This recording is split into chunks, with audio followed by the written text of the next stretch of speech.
Yo, what's going on, guys? Welcome to the stream, man. How are we doing today, guys? Hopefully you're doing well. Good to see you. We're back at it. You made it halfway. It is Wednesday today, isn't it? It is Wednesday. I'm double checking. It's Wednesday, right, chat? I'm tripping. I've got to check. I've got to googly. It is Wednesday today, right? Okay, you made it halfway through the week, guys. We got there. I'm like, dude, I don't even know. It's messed me up this week because I didn't go to the gym Monday and Tuesday. And usually, like, for me, you know, Monday, I'm like, right, Monday's chest day. So chest day, it's Monday. Back day, it's Tuesday. Shoulders, it's Wednesday. Legs, Thursday. And arms, Friday. Because, it's messed up. I'm like, yo, dude, is it Wednesday or is it Monday? I don't know. But welcome to the stream, guys. Good to see ya. Hopefully everybody's doing well today. Back at it. We're going to check out some more tunes today. We're going to continue on from where we left off last time, actually, guys. The ones that you lot were sharing in the Discord. So this is like a bit of a viewer's choice one again today.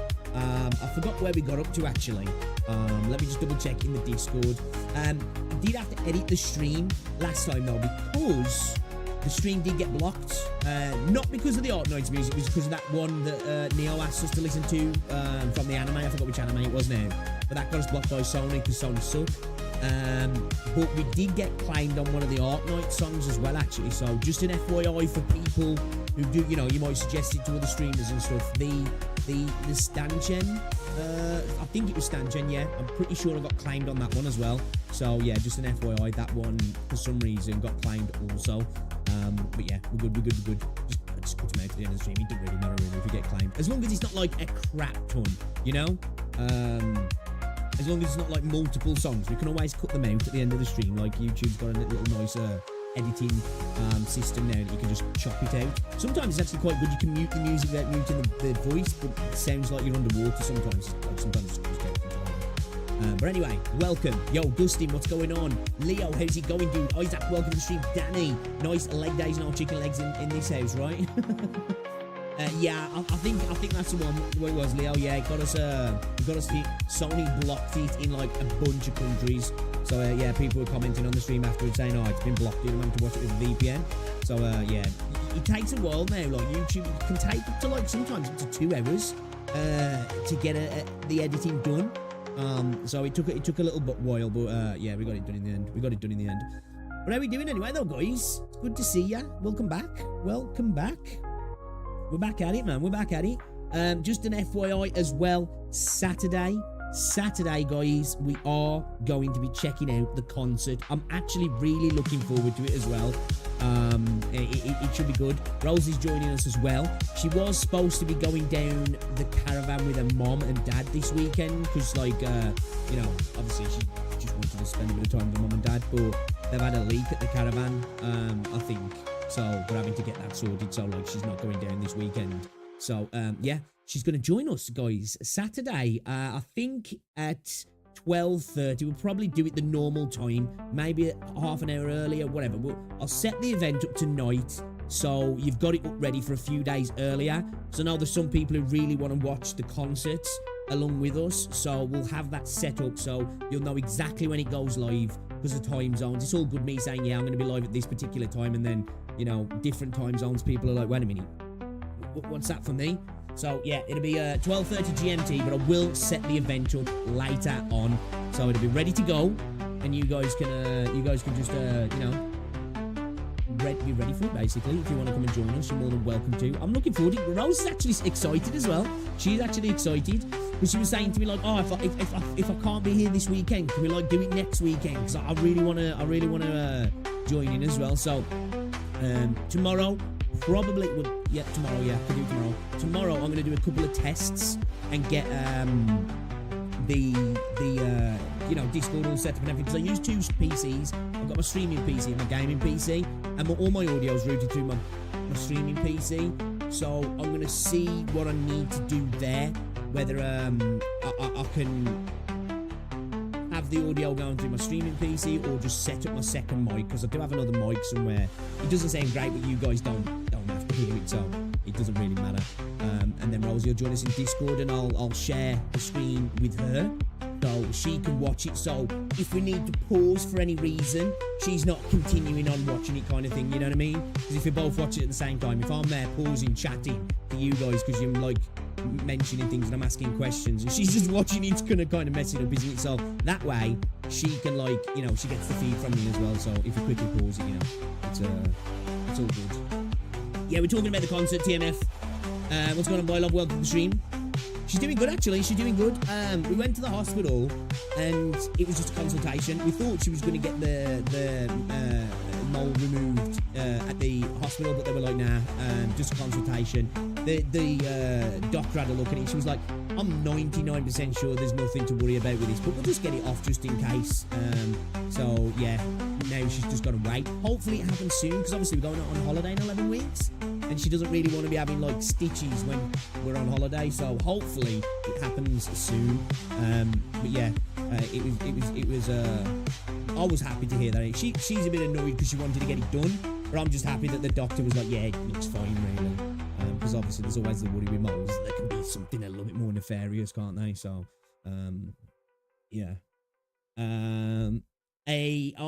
You watched every Arknights VOD I've done so far. Well, let's go, man. Appreciate ya. Appreciate the support. All characters' PV songs in Arknights are copyright free, but Stanchen is an old composition where each orchestra owns copyright. Yes, yeah, that one got caught. It's all good. We edited it, but yeah, that one got caught. And the anime opening that we listened to as well, that just got us blocked because Sony like to just, you know, and it's like, I don't know why they don't just take the revenue. I don't get why they block it sometimes, because it's like, surely, like, it's good advertisement for you, you know? It's not like I'm streaming the episodes or anything like that. It was literally the music, so, but, you know, Sony doing Sony things, basically. So, it's no surprise. Sony and Warner Brothers are annoying for that, to be fair. But how are we doing anyway, though, chat? How are you guys doing? Hopefully you're doing good. It's only the DJ Akawari stuff, the Starset stuff, and the Millie song that are copywritten. Yeah, for the most part, yeah. But yeah, we got hit with the stand gem one though. What's going on, BS Commissions? Welcome.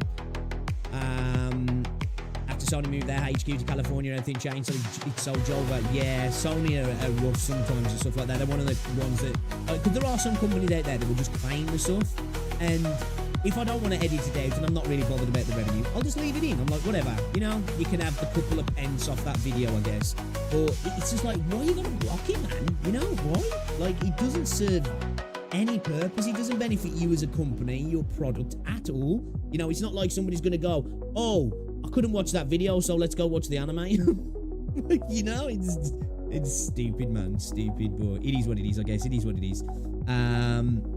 But yeah, welcome, guys. Welcome. Yeah, so we're gonna continue on from where we left off. For your suggestions, we did get up. The last one we did listen to, I think, was the Stand Gem, wasn't it? And then we've got Before and After. I don't think we listened to that, did we? And then we've got March On that we listened to.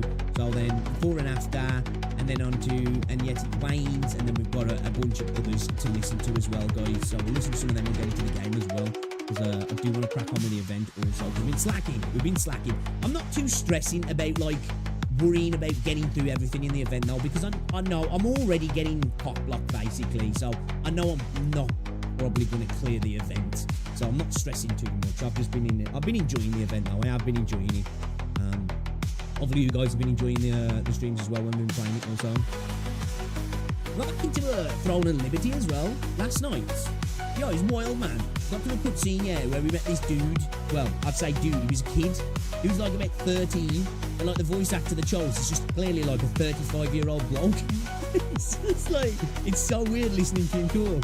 It's like even his name, like when it first comes up, it's like boy with a sword. And dude's like, hello.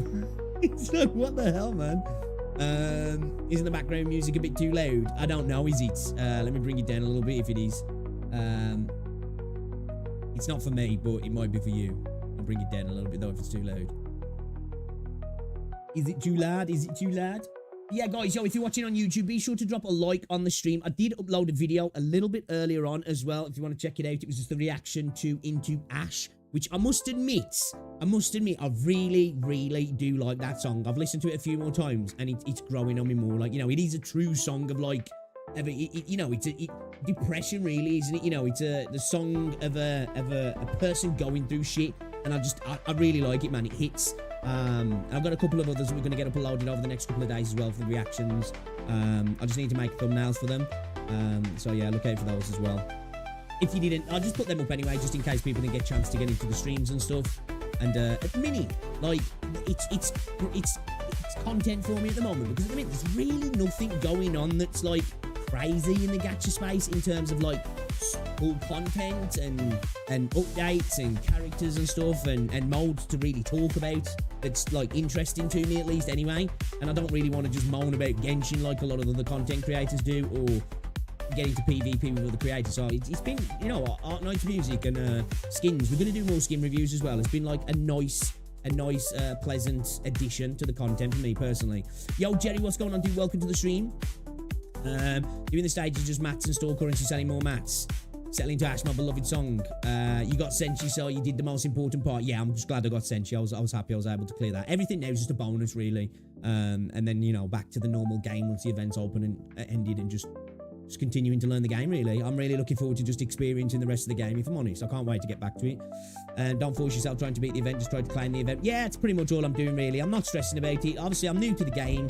There's a lot of, like, obviously there's gimmicks to it at the moment, and I'm still under-leveled, and I don't want to force myself to over-level for the event and then be, like, a little bit, well, I'm not going to be over-leveled, but, you know, make the story, early parts of the story a little bit too easy. I do want a challenge in the game throughout, so I'm happy to just, you know, just go at my own pace, if I'm honest. Vergon, welcome to the stream. You may be considered borrowing units to clear the later stages. You'll be missing out on rewards if you don't clear them, to be honest. I really want to try and go as long as possible without borrowing any units. It's like, I've not got many rules in this playthrough of the game, but waiting on the E2s until I'm at a point where I'm E2ing characters just normally, you know, and borrowing units. Now, obviously, the borrowing units one might come before the E2, we'll see. But yeah, I kind of want to try and stick to them. I didn't know, Duck Lord. I've got everybody else, but Marcel. I've got Chilchuk, I've got Senshi, and I've got Laos as well.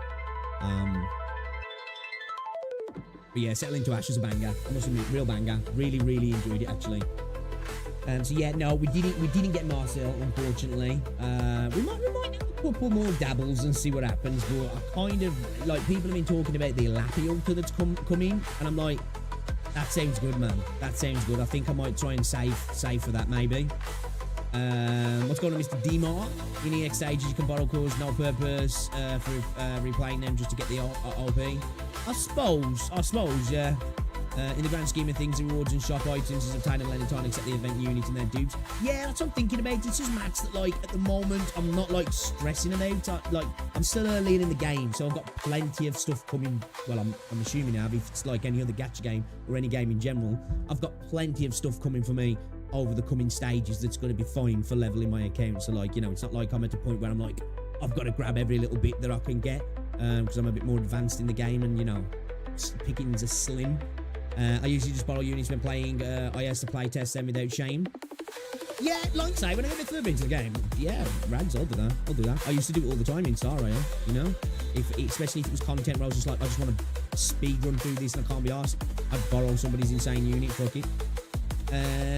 Yo, Neil, what's going on, dude? You hate Wuthering Waves so much, dude. You don't seem to be the only one. I was actually going to make a video talking about this, but I feel like it's just going to piss people off, because people hate it whenever I, like, make videos like that. I wanted to make a video how I am enjoying, well, Arknights and Zenless more than we were at the minute, but probably totally, you know, why I'm enjoying Zenless more. Because, you know, YouTube. The music's a bit too loud, is it? Alright, let me bring it down a bit more again. Let me know if that's a bit better. So yeah, about like why I'm enjoying we were a little bit more. I mean, ZZZ and Arknights a little bit more, and I think it goes beyond Wuthering Waves, because one, I haven't played this version of Wuthering Waves, and it goes beyond the TOA, and it's kind of I think a more of a systemic problem with Wuthering Waves for me, if I'm honest. It's more of a systemic problem. Don't know why, but I like to play IS5 while watching you. I appreciate you hanging out, and you got me on the second monitor or on the phone or something, have you? And for this event, it must be to get EX, because it won't get rerun because it's a collab, but it's up to you if you want to do them. Screw him, I'm doing one on it. I don't care if they don't like it. I mean, it's just art which keep getting as they release more events and such. What's going on, Dakota? Welcome to the stream. Yeah. I was going to make a video talking about it because, like I say, I think it's more of a systemic thing at the moment with Wuthering Waves for me, in the fact that just when we're playing, I was playing Zenless again the other day, and I forgot what the event was called now, the mode's called, I need to go back to it, but it's like, you're playing it in like an isometric view, which, you think about it on the surface, it's a small change, it's a viewpoint change, right, but it kind of turns the game into something like Stellasora, or like, you know, a Diablo-type game mode, and just those little tweaks that they do in general in Zenless, and additions of things like the Fall Guys thing, and the dance event, and there's just so much more variety. Now, it might not be for everybody, but even in the combat modes, it just feels like there's a lot more depth and nuance and variety to the combat modes.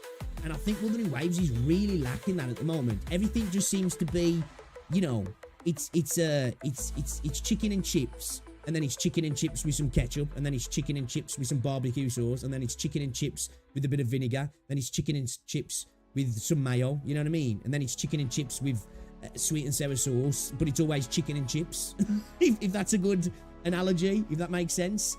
That's kind of what it feels like for me at the minute. Yo, what's going on, Hermit? Welcome to the stream. Maybe burnt out everywhere. Yeah, I was like, I will speak about this in the video, because I was just mentioning this, was it yesterday or something, whenever I streamed anyway, and I was talking about I'm not ignorant of the fact that I think part of it's me as well, you know, and I'm struggling to see if it is that, because I don't necessarily feel burnt out on Wuthering Waves. Then maybe I am, but I just don't know it just yet, you know what I mean, if that makes sense. Because, like, you know, hey, I think everybody says this, but I think I am undiagnosed ADHD, and there's plenty of times where a video game is more than good, and I'm actually enjoying it, but I'll just stop playing it for some reason, and I'll get distracted, I'll get magpied, you know, I see a shiny thing, and I'm like, ooh, piece of candy, and then the next thing you know, it's 3 months have gone by, and I haven't played that game again, and it's not the game's fault, it's kind of me, just having a bad attention span. So, like, I'm wondering, is it partly that? But I definitely am, because, like, when I'm playing other games, I'm like, yeah, maybe it is an element of being a little bit burnt out, potentially, me just being me, but I think the biggest part is that Wuthering Waves really is just, it's lacking a bit of variety in the events. Now, when it comes to, like, the story stuff, it's great, it's banging, you know, I love it, even though I haven't done 2.1 story yet, that stuff's great, but it just feels like it's, again, like I say, it's always chicken and chips, and I like chicken every day. Don't matter if you put tomato sauce on it on a Monday and barbecue sauce on a Tuesday and whatever on a Wednesday. You're still having the same dish every day, aren't you? And you can't help but recognise that, man, this is getting a little bit bland now. I'm not sure if you know this, but support operators cap with the highest elite. You're having the squad like borrowing my E2 max level. Oh, okay, so it scales out then. Okay, that's cool then. Well, Colour just refuses to get rid of the bad events. It's like they dig their heels in and won't. Nice. Has my stream died? Yeah. Okay, I don't know if I'm back.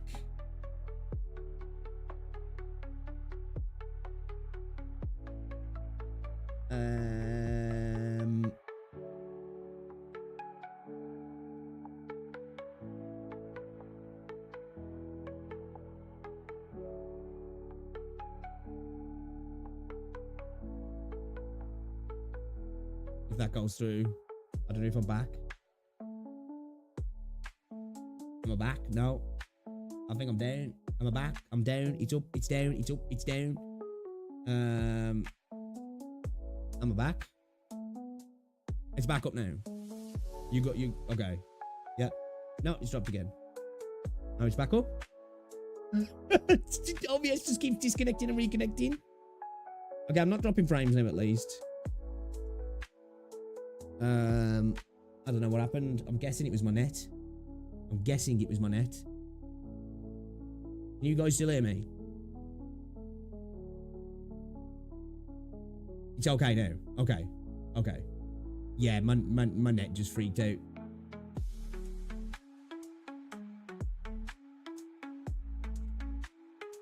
I was just thinking that hasn't happened for a while. Let me just double check. Ping's at 20. My upload's down a little bit, actually. We've gone from 100 plus upload to like 85. My download's fine. I've got like 1100 download, 1145 download, but we've got like 85 upload, which I usually have about 100 and like something. So I don't know what's going on with that upload speed, man. Yo, for real, man. I swear, my net is freaking third world net at the minute, man. It's trash. But hopefully, okay, I think we're back now. We're good. We're good. Yeah, okay. All right. I lost my train of thought anyway. He's not really important. I was just bitching about Wuthering Waves, I think, wasn't I? But yeah, I want to get back to talking about that in a video. So I'll probably make a specific video about that, which everybody will hate. But, you know, I want to get the thoughts on. I was just thinking about it today when I was at the gym. You know, I was like, I want to talk about WoW and why it's boring me. Yeah. Okay then. All right. Okay, we're back, guys. Let people know to refresh as well in the chat if they haven't, because in case they're still buffering.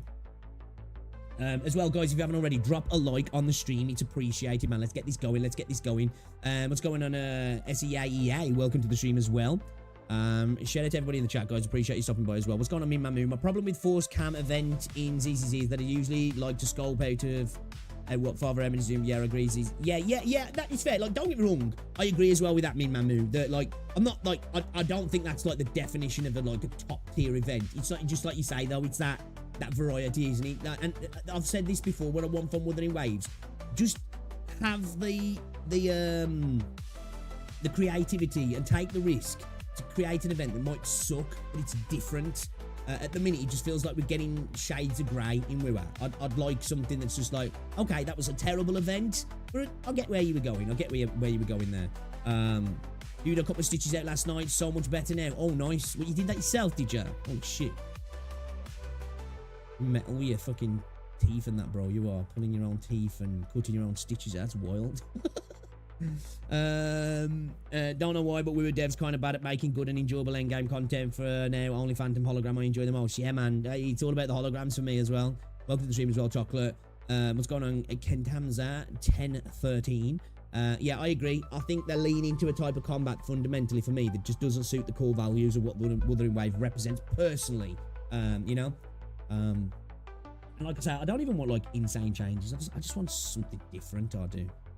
I want some pork crunch here and there, right? You know what I mean? Chuck a little bit in, man. Yeah, just, you know, give me, mix it up, man. Mix it up for me. You know what I mean? Don't get me wrong. I absolutely love a good, thick, juicy steak. Sounded a little bit sus until we got steak there. You know what I mean? I do. I love a good steak. I do. One of my favourite things to have. But I wouldn't want it every day. You know, it's not like on the 55th day of having steak, I wouldn't be like, man, this steak is disgusting. But I'd be like, man, I want something a bit different now.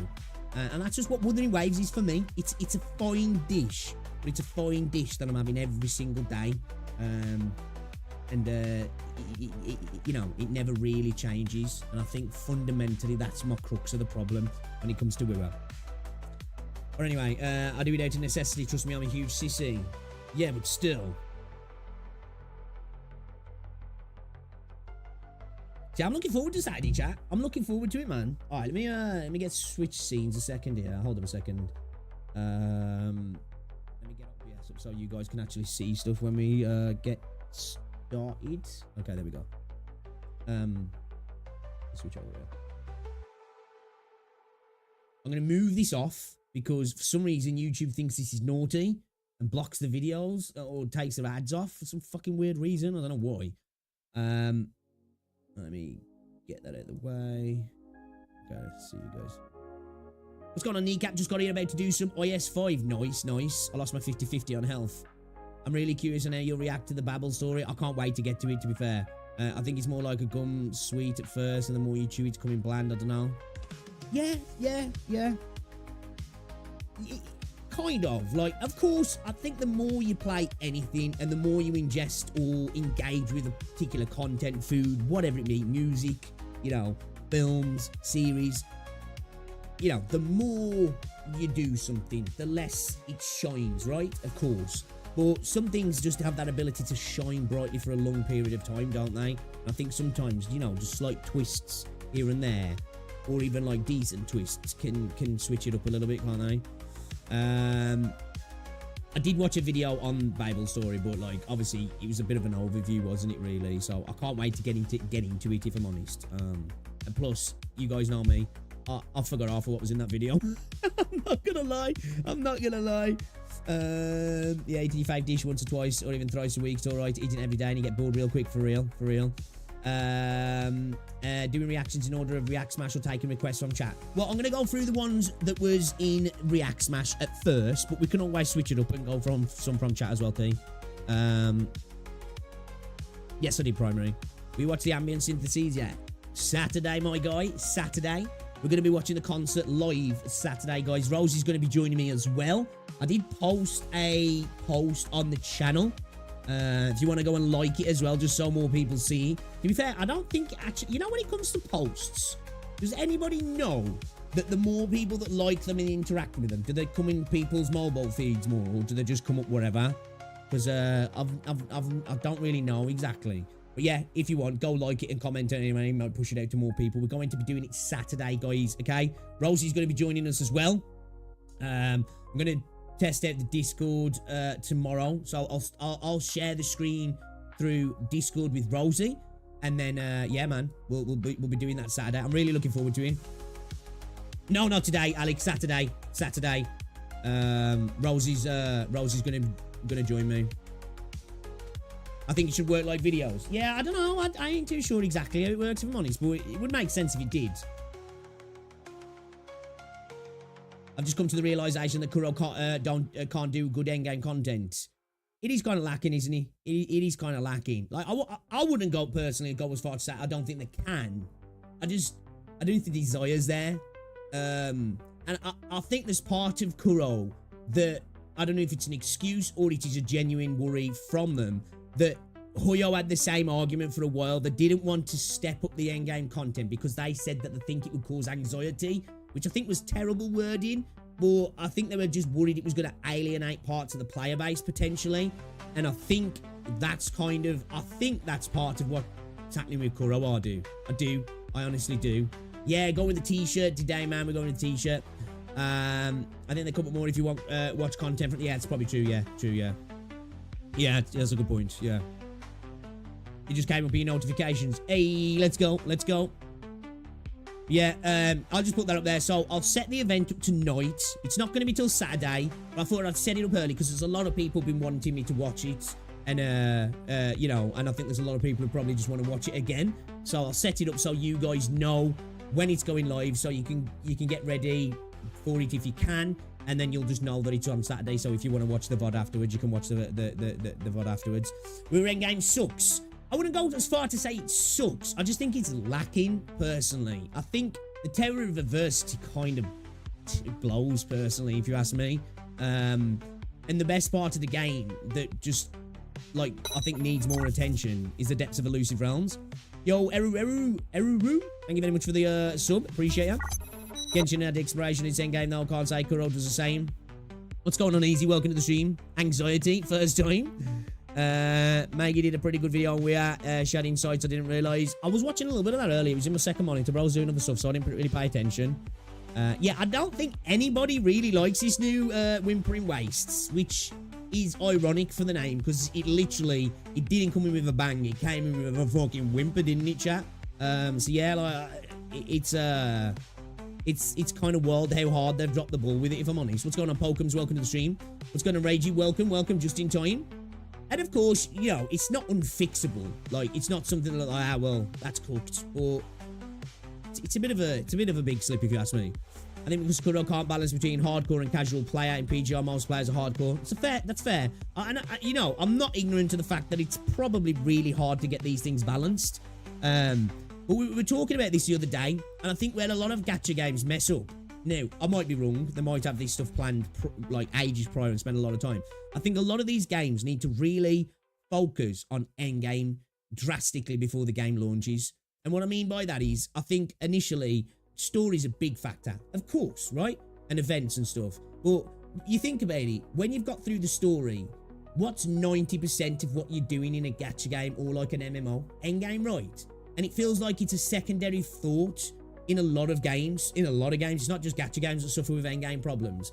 But like with a live service game, once you get through, let's say a patch drops, 10 hours of story or something, whatever it might be, doing your events, let's say you've spent 15 to 20 hours doing everything, probably not even that. The rest of it then's endgame, isn't it?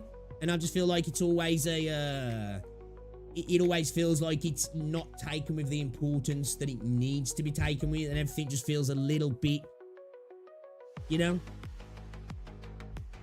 just doesn't quite do it. It's just Pincer on steroids. If you didn't like Pincer, you're not gonna like Wua. So yeah. But I'm confident. Hey, oh yeah, Friday, guys, as well. We're going to be reacting to the live stream for the updates, actually. So hopefully, Kuro come out with a banger, and there's loads of cool content. And I eat my words, you know. The company execs don't want the game to end. So somebody comes up, well, we need to concentrate on endgame, and they're like, nah. We want the game to carry on, bro. No, endgame, no. We've got to keep it going. No, that's not what I mean. Yo, we know what you mean.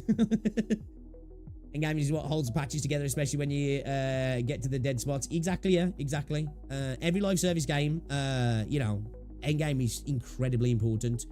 Because like I say, if you want people to play your game for hundreds and hundreds of hours, you're not going to have a story that's going to go for hundreds and hundreds of hours, you know? It's about that, you know, 90% of that is going to be endgame if you're one of those players, isn't it? Gacha games like to constantly release characters, but when we ask what to use them on, thank you, exactly. That's kind of like where I am a little bit with Wuthering Waves. No, I'm getting Cantarella, okay? I'm getting Cantarella, but I'm at a little bit of a point like that at the moment. I'm like, you know, I know there's necessity for certain characters to a degree, but it's like, what am I using that character on at the moment? And at the minute, all the stuff I'm using the characters on and the need to pull for characters, I like, the only thing that's selling characters to me in Wuthering Waves at the minute is literally characters. You know? Now, I'm not saying I want characters to be so hard meta that, well, if you don't pull this character, you're cooked on this content. But I want enjoyable content, so I'm like, right, I get to play with my new cool character in this new content now. Yo, what's going on upstream? Nah, you're here, dude. We haven't even started, really. I'm just waffling as usual. Not gonna lie, Wibber just feels half-baked to me. Would rather play something like Borderlands any day. That's fair. Yeah, Neo will love that. He's a big Borderlands fan. I myself don't even know what endgame I want, so I'll just... Yeah, I think that's a good point as well, Primary. I am with you there. Like, I'm bitching. I don't have the solutions, though. Like, I've been asking for a while, and like Chase, if he's watching, he'll see this if he sees it afterwards and be like, shut up about this, bro. Because I always go on about it. But I've been saying I want dungeons, right? Because for me, games like Wuthering Waves, okay, it's an open world RPG, right? It's a gacha game, but it's an open world RPG. So in a sense, being a live service, it's like a single player MMO, right? I don't think that's a stretch, is it? And what's one of the best things in MMOs? Well, in my opinion, raids, dungeons, raid bosses. And like, I'm just like, oh, you've got such a good element there that could be used. And it's just, you know? And that's why I think the Depths of Elusive Realm is one of the best parts of the game, because it's a pseudo dungeon run in a sense. And it's just like, you know, we had Chang Li's companion quest that had the elements of a dungeon there. It seems like they keep dabbling with all the elements of a dungeon run, but without really going into it. And I'm just like, it could be so, okay, my Bluetooth keeps connecting and disconnecting. It could be so good, you know, like difficulty clears for the dungeon, potentially on like your higher levels. There's different branches in the dungeon to find chests and different kind of mobs and light puzzle work and platforming, and then like a hologram type boss at the end. Potentially being able to do it co-op, matchmaking, raids, all that sort of stuff. I think that'd be fire, I do. That's personally what I would like to see. And like open world, overworld bosses, you know? Like, so you're just roaming around the world, doing your tasks, and then all of a sudden it pings up. There's a boss about to come down in this area, and you could go and matchmake into the boss. Something like that. Or even just do it solo. I'd like to see something like that. But in terms of the other kind of more instanced endgame, I don't know if I necessarily have a solution, but I'd like something just to be less based around timers and more based around like hologram fights, where it's like, it's not a mega HP character to fight, but it's like a fight where it's like, if you're not on point with your dodges, you're getting one tapped kind of fight. That's why I really like holograms, because you're messing up really if you don't do it in time. But it's about, because like, you know, the timer itself, I know there's a timer on holograms, but it really doesn't matter. It's inconsequential. The fight in a hologram is, you know, learning patterns, dodges, parries, you know, using your rotations in the correct way to negate the offensive factor of the enemy, rather than just being like, right, I've got to chase the timer. I find it funny in live service models, they can't have more than 1 week without new content, while some of the indie games I play, it takes years of, right, yeah. That's about good gameplay loop though, isn't it? You know what I mean?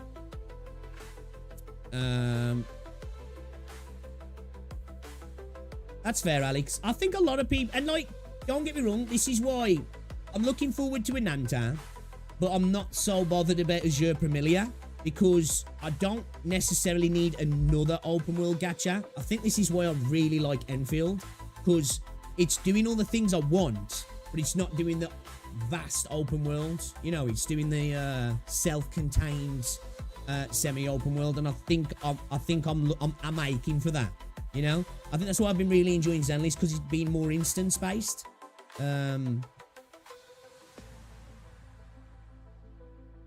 Thank God, integrated strategies. Yeah, I can't wait to get to that sort of stuff, because I'm really enjoying Arknights. Mini games, yes, give me mini games. I'll take them.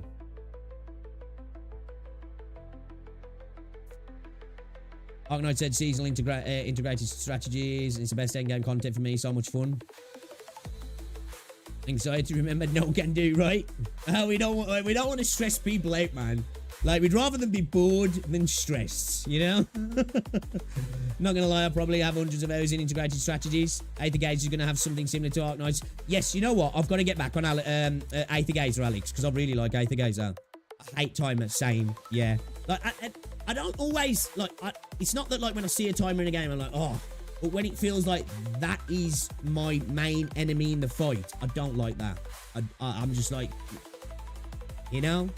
Like, it's fine to have a timer there, like the holograms, because it's like, that's not my main enemy. The main enemy is the boss, where Terror of Adversity, Whimpering Waste, you know, pretty much every other mode in Wuthering Waves, is the timer's your enemy, isn't it? That's it. That's literally it. It's like, you know, oh, you didn't do it quick enough. Sucks to suck. And I'm like, you know, I don't like that, because it's an artificial difficulty, really. Integrated strategy is definitely your favourite game mode in Arknights, where sink way too much time on you. The timer is the sole reason I don't do endgame. Yeah, I can understand that, Joshua. Yeah, it's not fun, is it? Time becomes the real boss, that's the problem with it. Exactly. Kevin, what's going on? Welcome to the stream. I hate timer, eliminated all strategy elements in the game. Yep.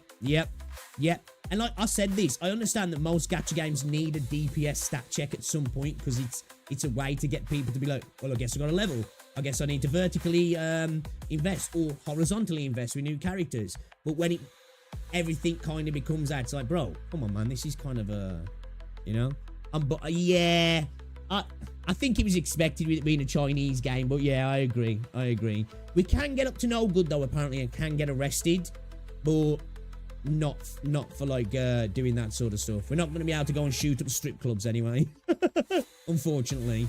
That makes me sound like a psycho. You know what I mean? I like a sort of biomes level designs are way better than open worlds. I do like open worlds, but I've said this before. I think that open worlds can become a barrier for fun in open world games a lot of the time, especially in live services, because when you're doing chores, the travel between things just becomes a pain in the bum. Now, I know you got fast travel, but you usually have to do a little bit of moving around, and the world itself just becomes window dressing then, doesn't it? And I think there's only a few games that have managed to like make open worlds like infinitely fun, and you know, like Rockstar's one of them. You know, Red Dead Redemption, GTA, those sort of games. My 2.5 hour integrated strategies run. The main reason I stopped playing All Hoyo and don't want to get in is because of the timer. It ruined all the fun. I get it. I think there's a lot of people feel like this. But like, I feel like when you have this conversation in the Wooer community, people are just like, get the fuck out of here, bro. Once April 1st comes along, you can have temporarily playable. Oh, really? Wait, again? Yeah. Oh, fuck yeah. Oh, yeah, I'm all over that. Girl fucking loves their timers. I put them in everything combat related. For real. For real.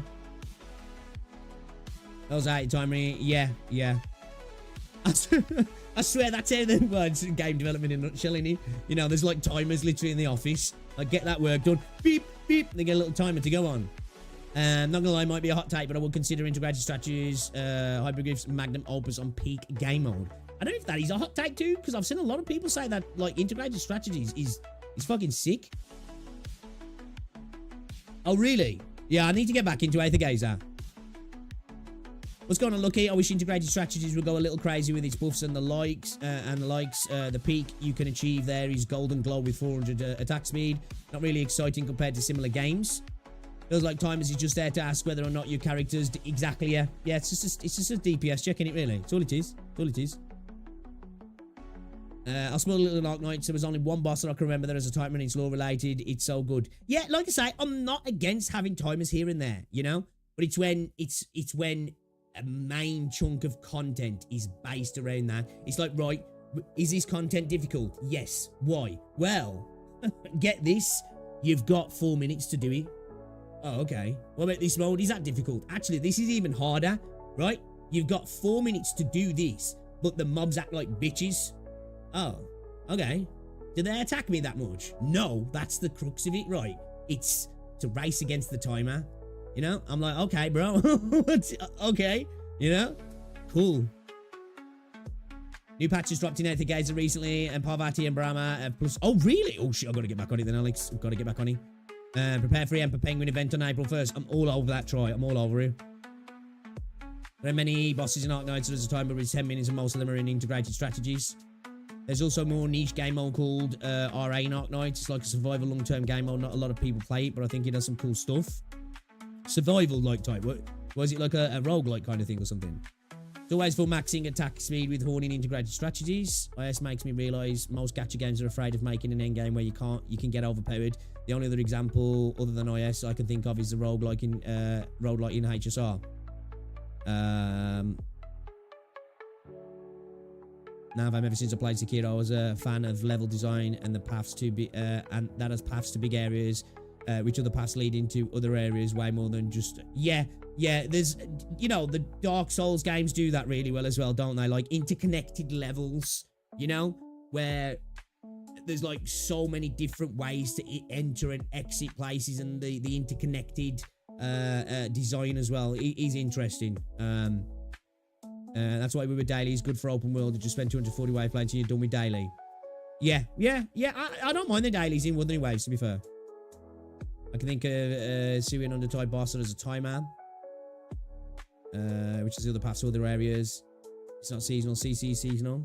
Fighting gaze time is like being a rat running in a wheel forever. Yep. And mad most devs nowadays mess up their predecessor like Killing Floor recently. It's missing its killing. I've heard some stuff that's been negative about Killing Floor actually.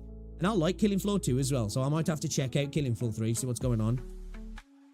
Non-moving bosses have a timer just to make sure you can't soft lock yourself, have some sort of motivator to do something, because otherwise the boss can't do anything. Okay. That kind of makes sense, though. In fact, there's an integrated strategies tournament running right now. Oh, I might have to check that out then. That's interesting. Not gonna lie, Whimpering Wasting where he's stress-inducing, enemies passive and high HP while the timer is so tight. Yeah, exactly, man. Yeah, it's not fun to me, that isn't. I haven't even tried it, but I didn't really enjoy the first one, and apparently this is even worse. RA's got one better now than when it first released. RA is a base builder-ish mode exploring a big terror. Interesting. Yeah, I'll have to look at that then. That sounds interesting. Like resource farming and base building to get buffs and structures to help you farm more and fight stuff better. Sort of like Enfield, but that's where I'm curious, you know, when you talk about stuff like that. How is this sort of stuff going to get integrated into Enfield? I feel like the potential cool events and game modes in Enfield is insane if they're cooked right, and I'm confident they will. I just feel like with the base building and the tower defense stuff and the combat, I think we're going to be eating good with events and endgame in Enfield. Well, I hope we do anyway. Hopefully they don't fall into the same trap that everybody else does, where it's like, well, you know, We don't want to scare people off with, but then again though, I don't think they will, because they're going to scare off a lot of those players anyway with the base building, aren't they? I just noticed doing dailies in an open world is what mostly turns me off. That's fair. Like, I don't mind doing dailies in Wuthering Waves, but I can understand where you're coming from. I must admit, you know, they like going to like get echoes just for the sake of getting echoes. That does my head in. I hate that. Because I'm like, I'm trying to power through. I power through everything. Then it's like, go get 3 echoes. I'm like, oh. You know, I'm just like, do I have to? Play we were once, never touched it again. Yeah, I think a lot of people feel the same, man. Oh yeah, IS tournament is going on in Lungman Dragons. I might have to have a look at that then. Wimbring is not satisfied hard endgame like Phantom Hologram, but just annoying with timer and 2 damn specific buffs. Yeah. The buffs feel like, it feels overtuned as well, if that might be the right way to say it. An overtuned mode.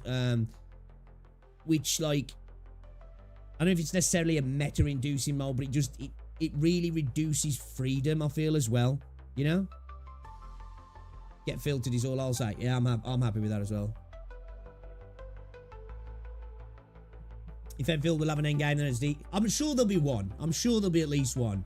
Like, I think with any game like that really now, you're going to get something. It's just whether, hopefully that's a small one, you know? It's like, this is a DPS check for people who are vertically invested and horizontally invested. But then there's all these other modes that's more about the gameplay itself, you know? Because, like, for me, if we had more endgame content outside of the Tower of Adversity, like we had, like, a Tower mode like in Zenly Zone Zero, or, like, you know, more stuff based around the hologram combat, I probably wouldn't be so mad at... Well, I'm not mad at the Tower of Adversity, but I don't enjoy it. And I'd probably do it more if it was a little side thing that was a bit more of a stat check, you know? Because that's the kind of the crux, the center, the, you know, the centerpiece for the table, for the dining set in Wuthering Waves. It makes me not want to play it. And I haven't played it for ages now. I haven't cleared the tower for ages now. Ages. Man, Hypergryph gives us anxiety always in Arknights, and X-Asterisk is almost not that bad in terms of anxiety. One of RTS gameplay like Age of Empires in Arknights Enfield or something similar that makes us command a bunch of people at once. Yeah, I'd like something like that. I hope they do really take the tower defense element of Arknights and integrate it into a really interesting semi-action based mode as well, where you can kind of like take that RTS approach of defending a base or being an offensive system as well, but then take it down to the ground to like start ground pounding things at the same time as well.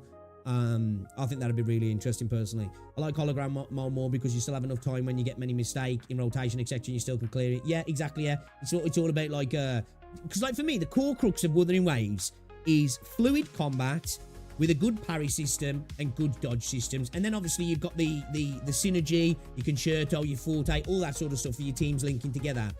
I feel like most of the modes kind of, you know, your parry and dodge really doesn't matter that much anymore. It's about output in time rather than reactive and almost skill-based, you know? Learning the game. Like, that's what it feels like. When you first started playing the holograms, right? You were like, as you started to get up to 5 and 6, you're like, holy shit, I've got to learn patterns here. I've got to be on locked in kind of thing. But everything else, it doesn't feel like that. You got to be locked in, but in a different way. You know, it's just repeat pattern. And I know you're repeating a pattern in holograms, but it's because they're so offensive, I think. I like that. You know, they're so offensive. Last time I looked at Enfield AM game mode, I have no time to sort that stage. You guys sure HG8 timers, RA whole more timers every stage. The thing that is they do, at least in Arcade Museum events. Have you reviewed Winged Steps yet? If not, can it be next? Winged Steps, I haven't. We're going to start off with the music from where we left off, and that is before and after. And then, and Yet It Wanes. I don't know if it's in there. I will do a few of these, and then we'll let you guys suggest some ones, yeah? I mean, that's fair. Mix it up a little bit, right? Mix it up a little bit. True endgame of Arknights is completing Surta Haram and the Bully Squad. Okay, alright, guys, if you haven't already, drop a like on the stream as well. It's much appreciated. And let me just have a look here, see if there's anything to check out before we get into the tunes. And, we'll go at it. Give me a second. Yeah, as well, guys, if you didn't know, I uploaded a video earlier. Quick plug, quick plug.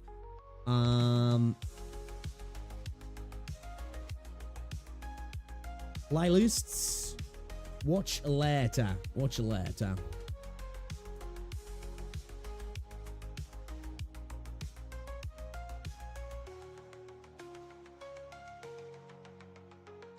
Yeah, there was 2 here. What happened to Wuthering Waves intimacy system?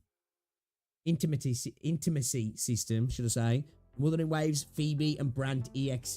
We could watch those in a little bit, but should we listen to some tunes first? I think we'll listen to some tunes. We'll get into some tunes, and then we might check some of those videos out a little bit. Switch it up a little bit, you know? Like I said, variety, right? Variety is the spice of life, isn't it, chat? It is the spice of life. All right, let's get into it then, man. Let's get into it. Okay, then, so this is where we got to, chat. This is where we got to. Pull up the tune. Oh, let's get rid of that. Okay.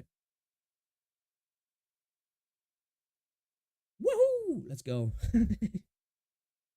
I just heard Mario then. The only global songs, the copyright ones, like He's Never Give Up, all the others are kind of mid.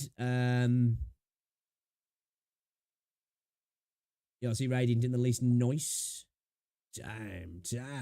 Okay, then. The boy band. Is it? What's going on, Lucian? Welcome to the stream as well. All right, then, guys.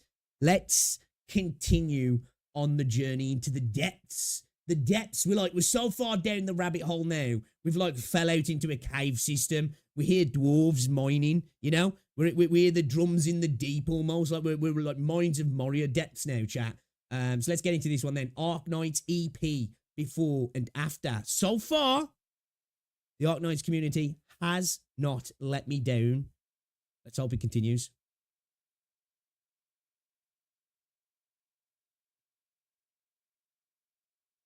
Durin's not dwarves.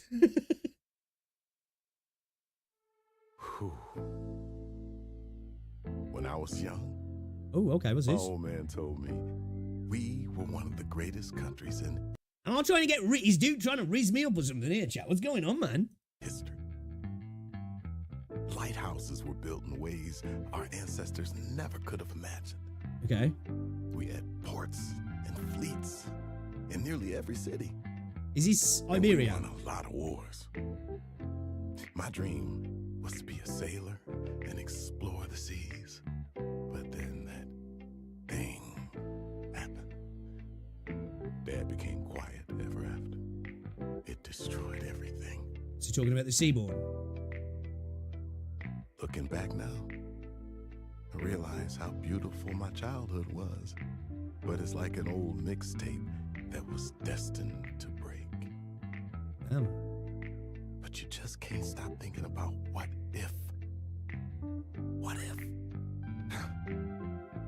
So, that's my story.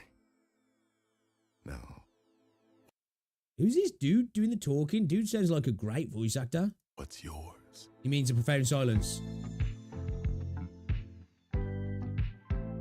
Okay. This is smooth. This is smooth. This is...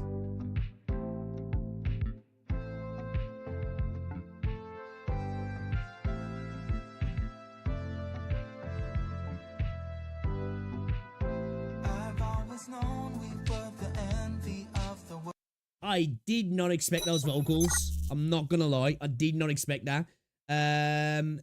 Somebody just resubbed. Yo, Kieran, coming in with the Prime. Dude, thank you very much for the 12 months Prime, man. Appreciate you, dude. You're an absolute legend. Appreciate the support. I did not expect those lyrics. I didn't expect those lyrics. Like, with that vocal at the start, the little story, and then into that, like, smooth, like, kind of electro, kind of jazzy vibe, I think, yeah? Is that the right kind of style I'm looking for there? And then into those lyrics, it's a switch, man. That's a switch. The Iberian boy band. Songs would say, I used to lay awake and dream of our return to better days, the golden age. Okay. Maybe I'm a fool to be singing the choruses of old. Can I just say, I love my guy's coat here. This coat, I'm in love with this.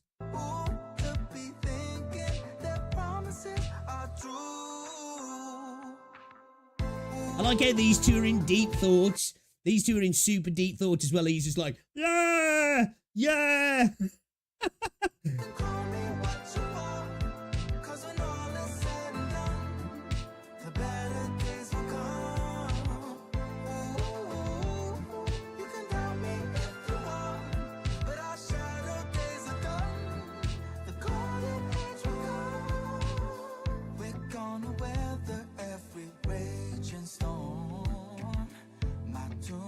This is smooth, this is.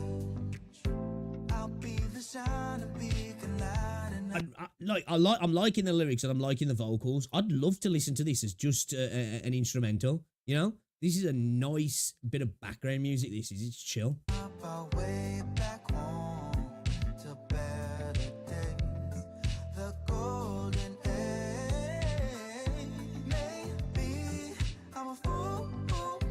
This is proper boy band stuff, right?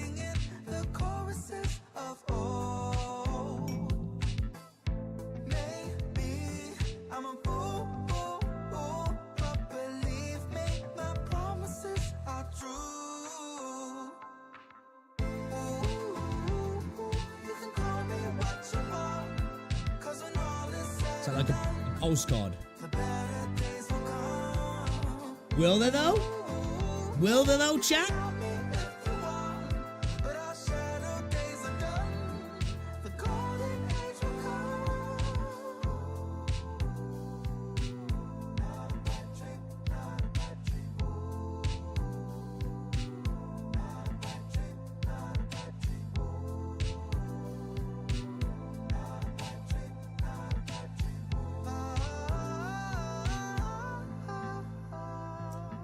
Hey, we chilling, cold song.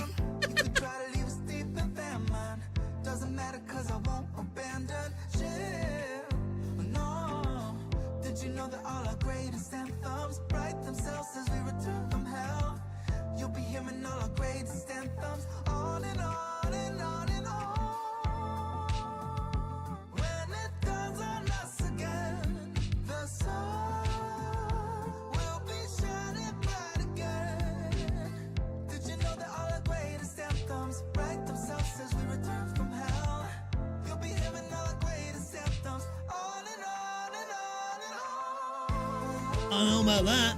I don't know about that.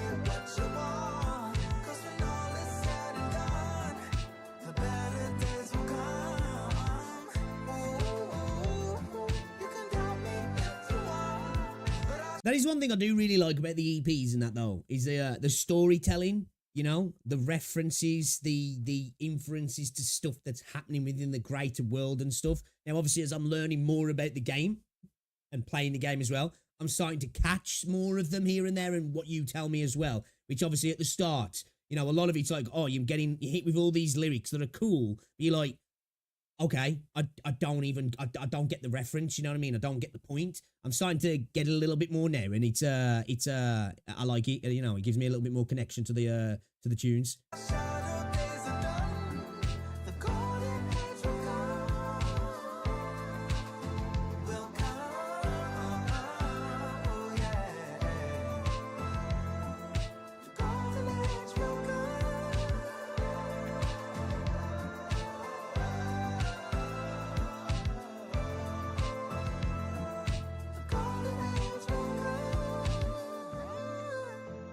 Okay. Definitely a cult tune, though. It's definitely a cult tune. I've just seen what's happened. Definitely a cult tune. I like it, though, man. I really like the vocals are good. Like, don't get me wrong, the vocals are good, but the background, just an instrumental of that would slap. Like, I like the introduction, though, with just like the you know, the vocals, a little bit of storytelling. And then just slide into that smooth part. Just hits so well. Yeah, it was a tune. Definitely a cult tune. Definitely a cult tune, though. By the way, do you have to plan to watch Arknights anime? Yes, I am gonna watch it. I am gonna watch it. Like, I don't know, like, because I've been seeing some content creators stream like free run and stuff. I'm like, am I allowed to do that? Obviously not on YouTube, but on Twitch. Could that be a thing? We could have a watch party. I don't know. It's something I'll have to look into if I'm honest, because I've been seeing like Tectone and some other people doing stuff like that. So I'm like, I didn't think you could do that. I don't know. Maybe certain stuff's whitelisted, maybe. Because I know certain stuff like through Amazon you can do on Twitch as well, can't you? 'Cause I've seen people doing it before, but you got to be careful, like, you know. But definitely wouldn't be able to do it on YouTube, though, because that would just get me hit left, right, and centre. Not with claims, but with strikes. I don't mind claims, but I don't want to be getting strikes. So, yeah, I like that. I like that. What are we thinking about that one then, chat? What are we thinking about that one? What's everybody's vibe on that? It's definitely a cult tune, right? Definitely a cult tune.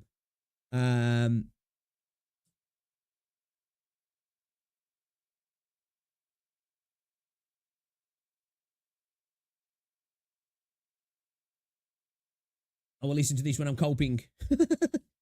Yo, what's going on, Billy Bob? One of the good ones. I could do it on Discord. Yeah, we could do.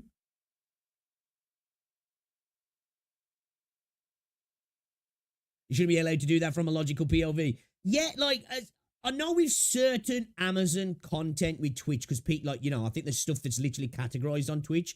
Or, like I say, I've seen people doing it. Again, I don't know what, you know, it's obviously, I understand that copyright from a technical point, you're not supposed to do it. Or, you know, because there used to be a thing what people did back in the day on YouTube a little bit when it comes to streams, where you'd turn DVR off, you'd set the stream to go private as soon as it'd finish, and then people would stream copyright stuff, and that way then YouTube wouldn't detect it most of the time. But the stuff's got better with YouTube detection now. They'll hit you while you're live. You know, don't matter if you got the DVR or not. Like, it'll just come up, boom, and you'll see you're streaming copyright material in your dashboard, and YouTube's basically saying, you got a few minutes, bro. You're on a timer. You know, so chill vibes out of 10. Ray did not get his YT stream doing his anime watch party. It just depends. It depends, really. Depends. Some stuff is on Amazon, so you do that via watch parties. Otherwise, it's watch alongs where the streamer puts the timer on the screen for the episode and people watch on there. Yeah, I've seen people doing that as well. I'm pretty sure, I could be wrong, but I'm sure I've seen Tectone just straight up streaming free run, yeah? Or am I tripping? I haven't watched these streams for a while, but so, like, I'm pretty sure I have, though. Like, with it on screen as well, you know, literally not just him watching it and people watching it, but, like, it's on screen, like. Hey, what's going on, New Type? How's it going, man? Welcome to the stream. You got Nuke during season 2. Yeah, like, you either, like, there's the levels with YouTube. You can get the ad suitability, which is typically if you've been swearing a lot or something that's considered more mature is shown on screen. Then you've got claims. You've got share claims where you'll share the revenue with you and the person who's claiming your video. Then you've got a bit more of a strict claim where they take all the revenue off the video. And then obviously then you go on to blocks, you know, like the one I got the other day with the anime intro music. Sony just blocked that. They didn't claim revenue, they just blocked it. Then you go on to the copyright strikes and stuff, which touch wood throughout my entire YouTube life, I haven't had a strike yet. So I've been doing well there. I've had plenty of videos blocked and removed and that though, but never got a strike. Yes, it could be that BS commissions. I'm pretty sure he does delete the VODs though, so maybe it's something like that with Twitch that the tools don't work necessarily while you're live, and as long as like somebody at Twitch doesn't do anything about it, you know, I don't know if they've necessarily got the robust tools like YouTube have to do it on the spot if it's not done manually. I mean, food now, wait for the Femboy stream. Alex, catch you later. I remember Arknights did upload season 1 official on YouTube for limited time due to season 2. Unfortunately, some of the audio were missing. Right, okay. All right. Let's get into this one then, guys. And Yet It Wanes. I'm here for it. I'm here for it. Let me pause it. Let's get ready. Oh, I'm liking the intro already. It sounds like it's going to be spicy. Is this a spicy one, chat? Is this a spicy one? All right, this one's got 298k views, just shy of 10k likes. Arknights EP, and Yet It Wanes. Is this for Lungman? Is this for Lungman, this? Jazz with Chinese instrument. What an amazing combo. Okay, that's got me interested straight away. I'm ready for this one then, chat. Let's go.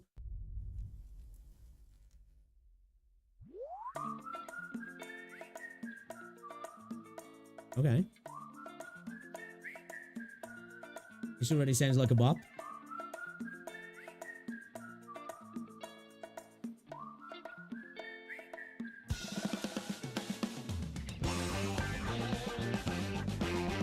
Yo, hold up. We got to pull up the tune a second here, chat. Yeah, so many Arknights tunes do this to me, where it starts off, you're going down this alley, and then all of a sudden they just yank you straight into this totally different vibe, and I really like it.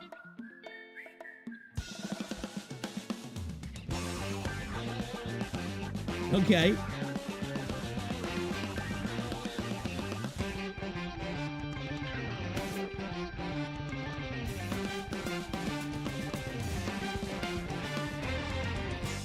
That build-up was nice. Oh, yeah, I like this.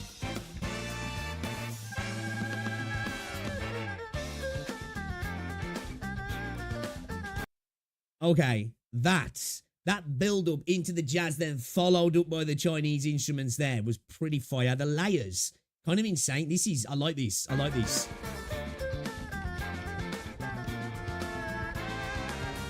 You don't like this one? I like this. Meme material.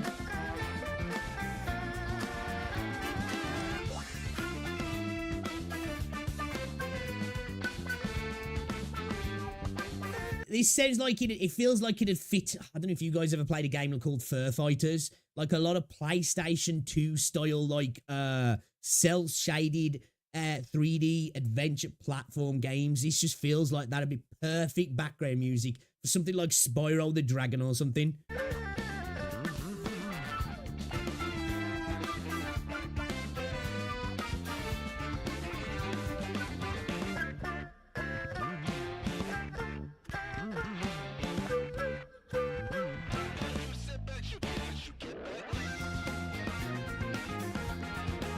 It's so chaotic and I love it.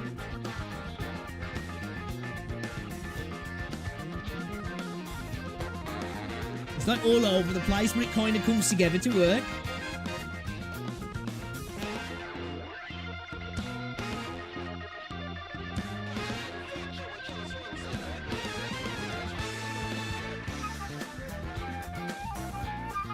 It's like Gambler's music. You know what? This could fit if I'm thinking of like into a movie. You're having a scene, a montage of stuff going on at a casino. Maybe even a casino heist, the setup, people infiltrating the spots to get ready to steal all the cash. This would go perfect in the background of something like that in a film, wouldn't it? You know, with lots of cutaways and editing.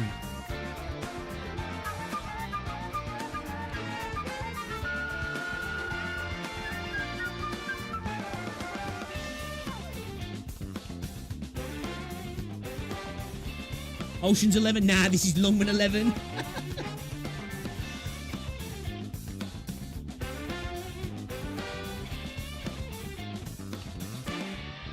We'll share our music. Yeah, this would fit perfectly with Yakuza, actually. Oh, I like that. I like that. Yeah, this has got so many layers to it. Again, chaotic. Listening to it sounds like this shouldn't work, but it just does. I like this.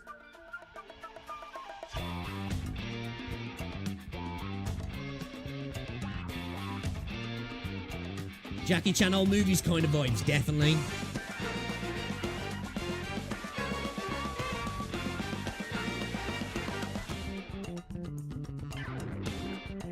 Oh, I like that.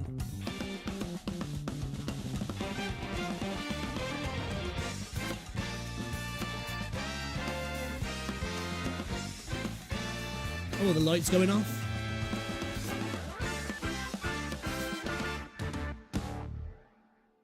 Okay. I really like what they do with the animations as well. Sometimes it sets it off just nice, doesn't it? Yeah, I like that. Like, listening to it, there's like, oh, man, there's so many things. There's so many layers, so much chaos, like so much switching from left to right, you know what I mean? But like I say, it kind of works. Again, it gives me that vibe of, like I say, a casino heist kind of thing in a film. And then like lots of montage scenes of like, you know, spinning camera effects and pan overs and, you know, zooms into like the keyboard as somebody's clocking the numbers and people are sneaking into, like, say, into parts of the casino that shouldn't be, getting ready to steal from the place. That's kind of what I think anyway, you know, you do that. I'm sure you guys do that as well when you're listening to music, you know, when you, especially like more cinematic type stuff where you like, you can even picture the scenes of a film, you know, whether it's like a combat thing or a montage of like more emotive scenes in a movie, or even like some songs I'll be listening to and I'm like, damn, dude, this would be insane for like the intro to a series, you know, to like a HBO type show or something like that. I can't help but do that when I'm listening to music sometimes. And as well, one thing, I am a complete layman when it comes to music. My understanding of music, you know, even my understanding of lay motifs and stuff like that, and instruments. And I've never played an instrument, but as anybody, any human being, we all can enjoy music, can't we? And I like that. I like that. I like that. That was a good one. That was a good one. It's funky. I think that's the right word for it. Yeah, it's pretty funky. Yeah, what's going on, Chester? And we've just done a Yet It Wanes, and we looked at before and after also. So yeah, you're not missing much. I love music. I learned keyboards in secondary. Simple yet effective animations. Exactly right. They hit just at the right time, man. Just like, you know, just as the song's about to finish, or just at like a drop or something like that, or a switch. It's just like, oh yeah, okay. It sets it all off perfectly. I mean, enjoy the music alone is more than not. Exactly right. That's a beautiful thing with music, isn't it? You know, like you do not have to be a connoisseur, an expert at all. Everybody's got a piece of music they like, right? Everybody's got like music and smells as well are two things that connect with our memories, don't they? You know, like you'll hear a song, like whether it's from your childhood or when you was younger, or just from a point in life where something was happening, whether it was a positive or a negative, and it will, boom, take you right back there, won't it? You know what I mean? Smells are the same as well, to the point where you can almost feel like you're in the moment, kind of thing. It's a really beautiful thing, actually. That is with music, to be fair. All right, let's move on to this one then, shall we? Have I listened to this? I don't think I have I? Have I? German and Chill. All right, let's have a look. Let's have a look. I can't remember if I've listened to this one. We will soon find out. We will soon find out. No, I don't think I have. The night, I think it's just seeing that Zwillingsstürme. Where have I seen that before? Seen that somewhere. All right. Let's get into it then. Arknights OST Illuminate Viviana Zwillingsstürme Herbst theme. Probably just butchered that. I do apologise. But let's get into it then, guys. Let's drop a preemptive like. This is from the Kazdel team. It's off Billy. Let's go. It's the event name. Okay. Yo, Chase, what's going on, bro? Radiant next after this. Be prepared. All right, I'm ready. Spiegeln sich im Wasser. Monde sind hinter den Wolken versteckt. Das Fiederbiest fragt mich, wo bist du? Die Damn, that character looks good. Blühen im Sturm und auf den Blüten liegt Reif. Ich habe nur dieses Leben und Schweigen und das Licht.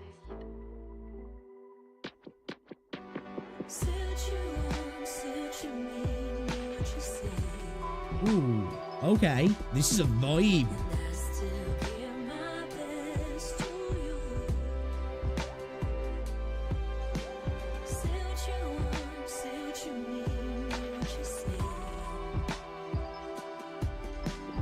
This isn't R&B, but you know those vocals that feel like proper like 90s kind of R&B vocals to me.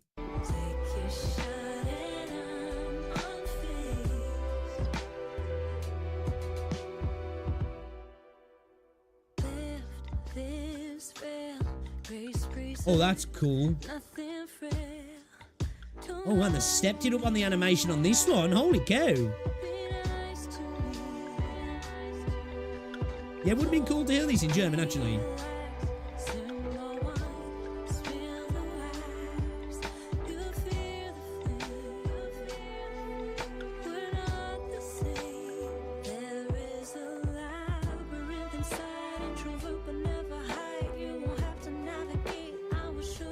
Spectral Patronum.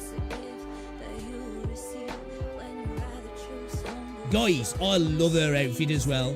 Oh my god, I'd love Jinsey to have an outfit like that in River. The greaves and everything. Oh.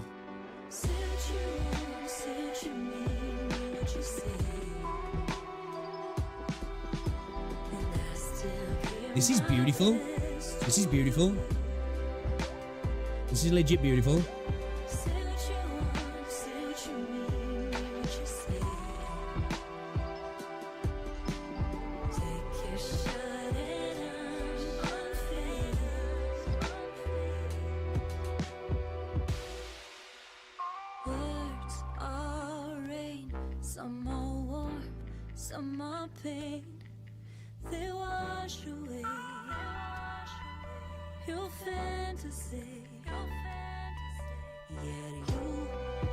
I really like the singer. Who's singing this? Ooh.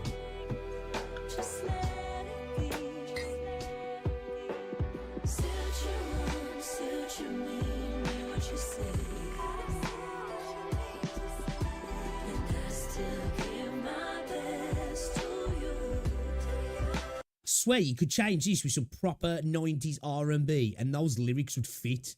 Somebody needs to do that. Somebody needs to make that edit, because I'm telling you, man, like the lyrics on this are so 90s R&B. Early 2000s.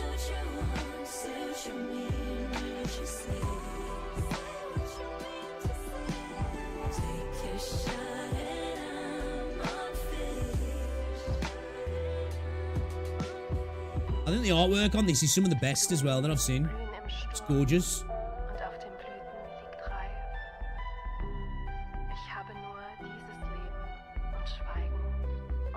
Is it weird to me that hearing that lady speaking German is just proper sexy? Like, I don't know, it just kind of is, man. I don't know what she's saying.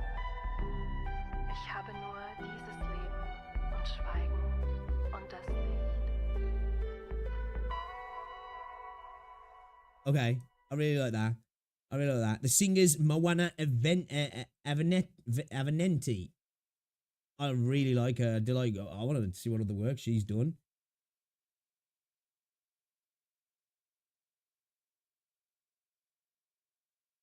Oh, wow. And that picture's perfect as well after hearing that voice. Picture's perfect after hearing that voice. Jeez. Jeez. She says, do your dailies. Yes. Yes, ma'am.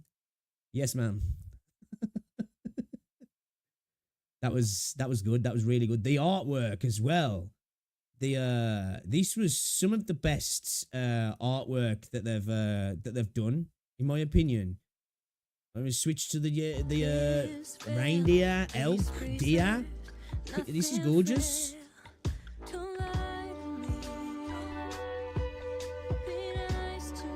The lyrics are beautiful as well. Who wrote this as well, chat? Who wrote this? Because I don't know if this person... Yeah, I need to know who wrote this as well.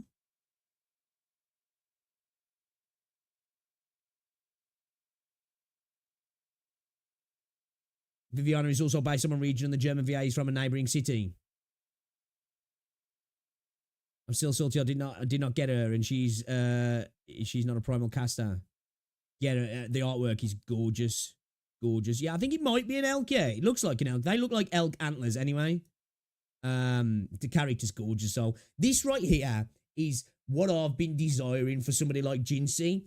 Don't get me wrong, the Jinsey skin that we got in Wuthering Waves is kind of nice.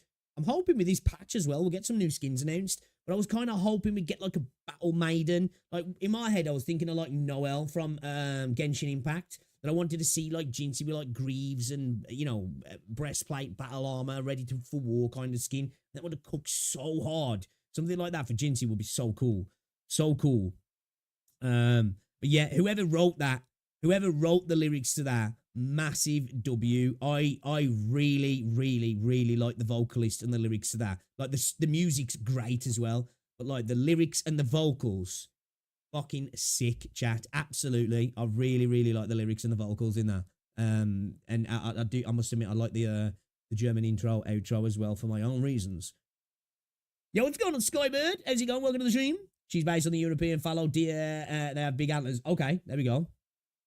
What's going on, Jaja, as well? Welcome to the stream. I don't know if I said hello to you. What's going on, Argonaut? Did you listen to the Gaviel Ultra Rep? I don't think I did, no. Adam Goodman usually wrote the lyrics himself. Adam Goodman wrote those lyrics as well. What's going on, Reiniction?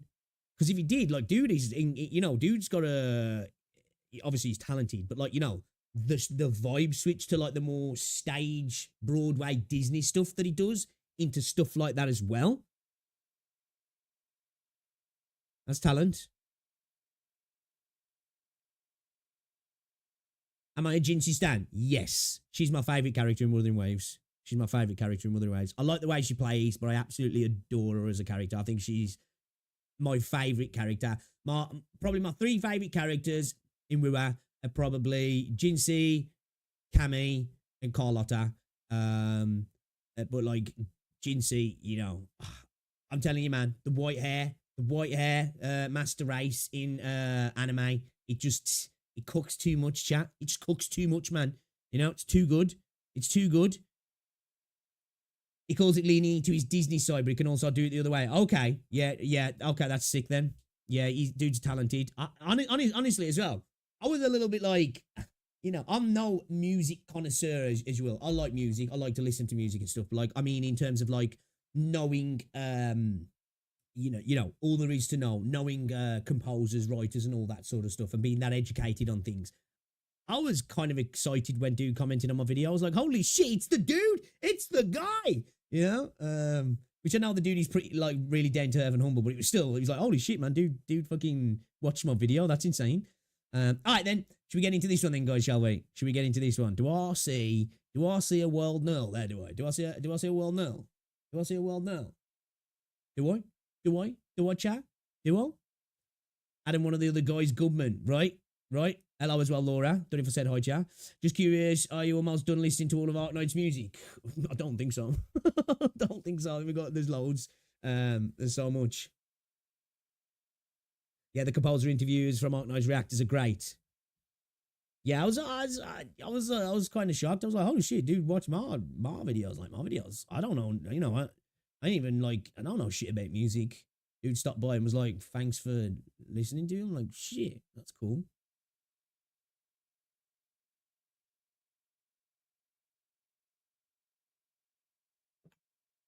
NTR Knight time.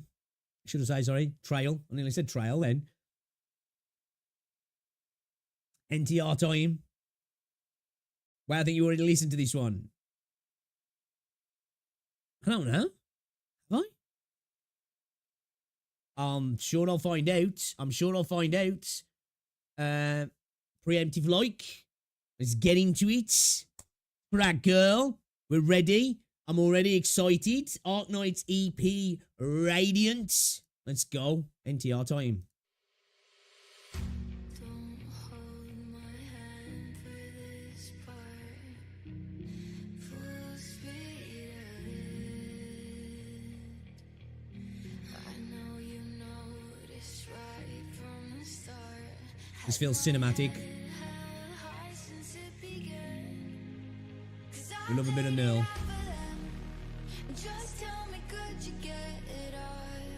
It sounds like it'd be something like you'd see on like League. You know, like a League tune.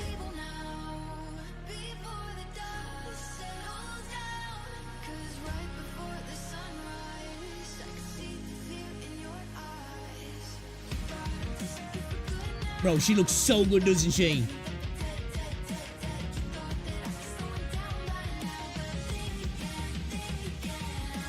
Yeah, this is definitely a League vibe tune, this is.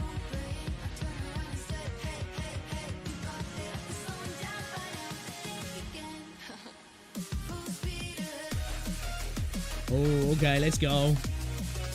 It's going on the gym playlist. This is going on the gym playlist. Sorry, guys, I got to pull up the tune a little bit. I need that drop again. I need that drop again. I'm sorry. I need that drop again.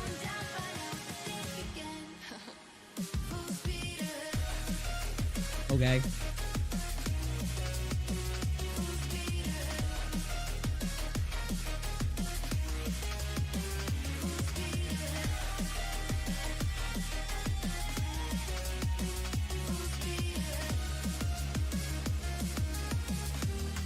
That beat's dirty.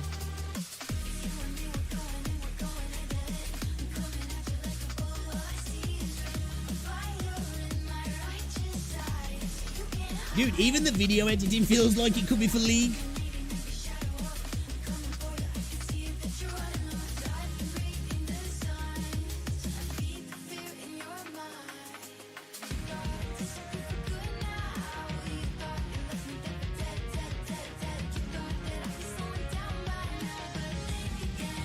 Think again.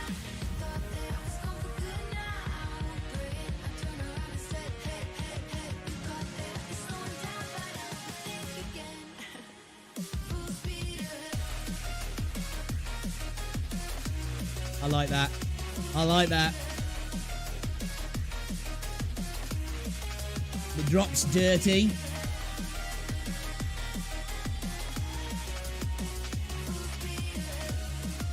I'm getting all the bass as well through my headset as well.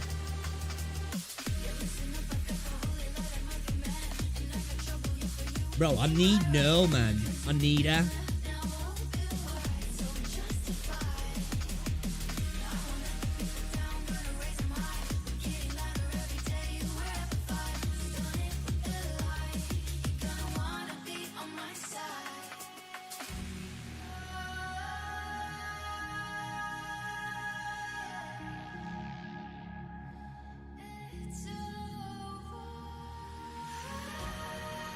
It's just puts a smile on my face, you know what I mean? Another gym playlist tune though. This is going right in my basket, guys.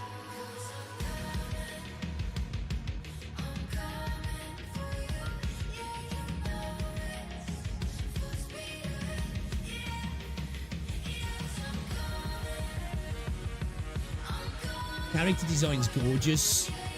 Peak. Tune is as well.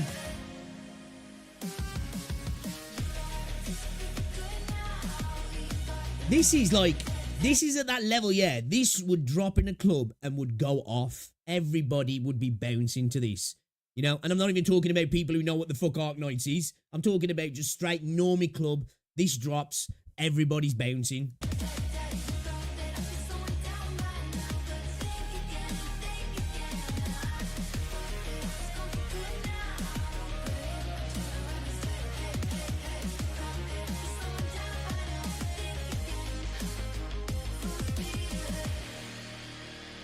Full speed ahead. Okay. Alright. That was a tune. That's a tune. That's a banger. That slaps. That slaps. And oh my god. Dude, just look at that. Holy cow, bro. I'm telling you now, this is one for the gym as well. Heavy chest day, heavy back day, heavy leg day. Bang this on just before you're about to hit the set. What I like to do as well with these sort of tunes, get it so the beat's about to drop as I go straight into that first rep, you know, right into the depth of it, and then boom, the beat drop just lets you go. That's going straight into the playlist, chat. Gym playlist tune now. We've added quite a few. I was actually listening to a little bit of the Arknights music earlier, actually. I didn't know which specific ones there were because they were just playing through my, like, obviously my headset, like. I'm going to get to know them individually because that there, yeah. That's a banger. Horsewoman is the best. She is really good. I do like Nerl. I must admit, I do like Nerl. Bro, like, what is Hypergryph doing, man? You know? Like, let's make a little tower defense game. Yeah? Okay. Cool. Bet. Let's do it. What the fuck has it spawned? Insane. ridiculous, but I'm happy. I'm happy. I'm so glad I've started to get into Arknights stuff because it's been a joy, man. It's been an absolute joy, and this is a banger. This is an absolute banger. I'm glad I listened to that one. Let's go. Jim Bros, hey man, what you listening to? Picks Anime Horse Girl, right? And then I give it to it, and they're like, what? And then I give it to them, and they're like, fuck yeah. Give me the name. Give me the name. I need to add it to my playlist. If you want to hear a dad song, look up Ensheath. But to use very different style. That's her uncle. Okay. All right, we'll have a look at that in a bit then. Yeah, that was a good chat. That was good. I like that one. I like that a lot. Oh guys, quick plug. I did upload the Settle into Ash earlier on. Just, you know, got to throw it in there. Got to throw it in there, guys. If you haven't already watched it, popped it up 2 hours ago. Go show it some love. Go drop a comment in there for the algorithm as well. It's appreciated. Even if it's a comment for the algorithm, even if you're literally typing, I'm commenting for the algorithm, it's appreciated. Yeah, shout out to who's watching it. I love the community here since 5 years. So good. Yes. Do you know what? I'm not going to lie, man. I'm not even just saying that now because you guys are watching my content, right? Because one thing you'll find from me, if you stick around long enough, I'm not afraid to tell people how it is, right? I genuinely am not. I try to be true to what I think as much as possible. And you might think I'm glazing, but the community's been fucking awesome, man. Honestly. You know? And even the people who haven't been like, the best of the best of the best, like it's been slight little annoyances to a degree, and that's it, or even just getting like frustrated with me to a point. I have the community's been awesome, man. Yeah, I appreciate that. You've been great ambassadors for the game. That's what every game wants at the end of the day. When you think about it, if you're making a game, right, you're going to want your community to make the game look good. And I think the Arknights community, at least what I've interacted with so far, have done a great job of that. Shining example. Now I'm going to stop blowing smoke up your arse, okay? That's all you get. I will say as well, the Billy community have been really awesome as well. Shout out to you guys over in CN as well. Thank you. But that's all you get now. That's all you get. That's all you get. See, like, I'm used to coming from like toxic communities, man, you know? Playing a lot of Valorant, CS, Call of Duty back in the day, you know? And obviously, like, more recently, you know, like Wuthering Waves and stuff as well. So, like, you know, that's what I expect, man. I was born in the darkness. I was bred for it. And then I come over to you guys and you're all like, hey, yo, listen to this tune, man. Everybody's happy. And I'm like, what? Where's all the slurs? Why ain't everybody insulting each other? Yeah. I'm sure it's there somewhere.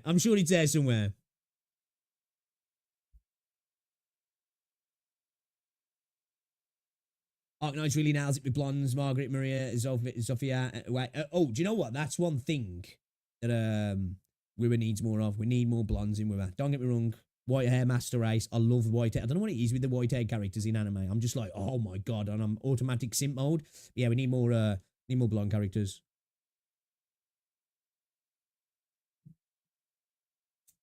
Don't let the loneliness stop you from being kind. Looks at the league community. Yeah, definitely.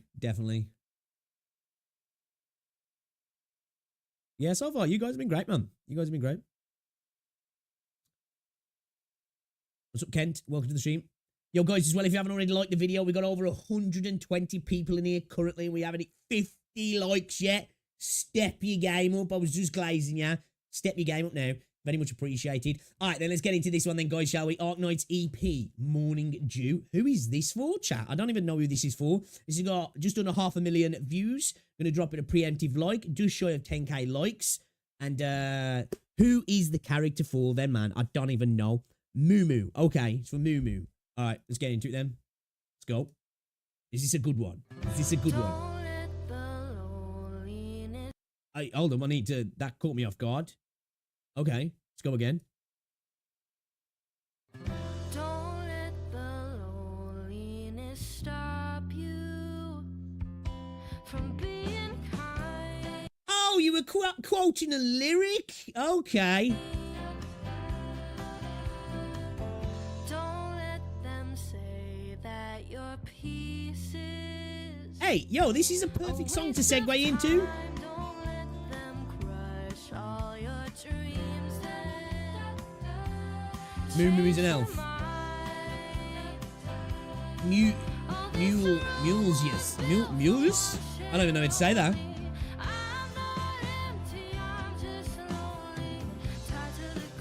Now, this sounds like, this is like such a weird contradiction. Like, you've got this really like upbeat, kind of like happy, light sort of backtrack. This quite bright and lively animation on the video, and then these lyrics are actually quite sad. You know, they're actually quite sad, melancholic. Mulsis.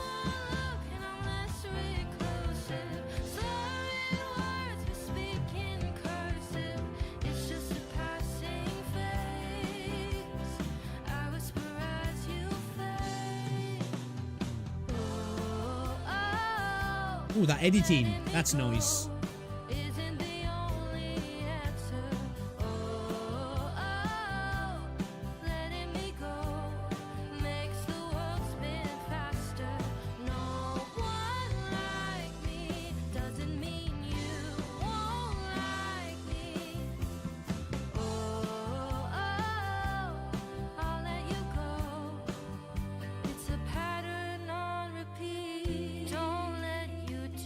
This kind of sounds like breakup music now.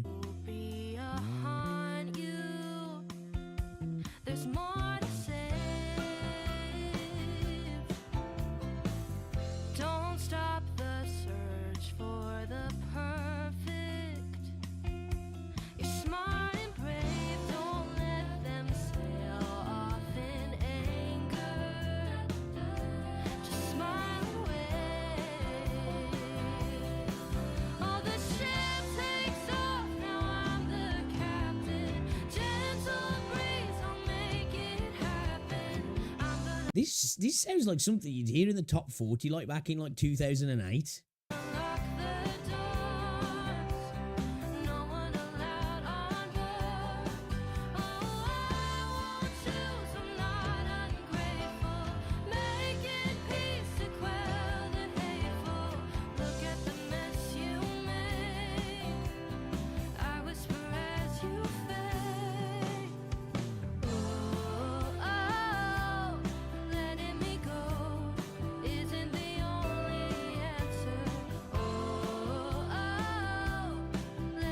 I really like the music. The instrumental's nice.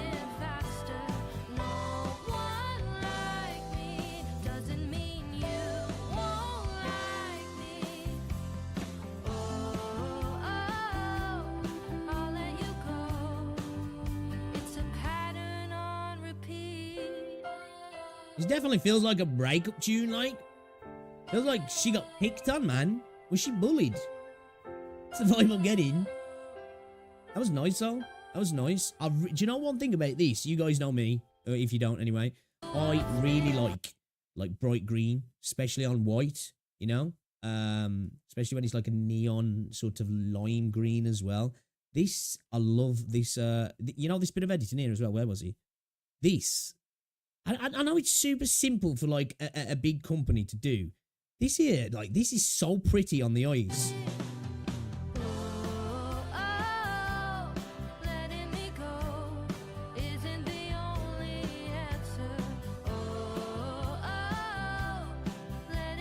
You know? Like, am I just gassing that up too much there? There's just something about that that's really nice. It's like simple for a corporation to do, yeah. But it's just, I like it. I like it. Okay. She looks so sad, right? She's frail. Being one of the last year race do be like that. Okay, is she? Yeah, okay. So it definitely gets those sort of vibes. Like I say, like when I'm talking like breakup, obviously I'm being a little bit more literal there as well, which you can look at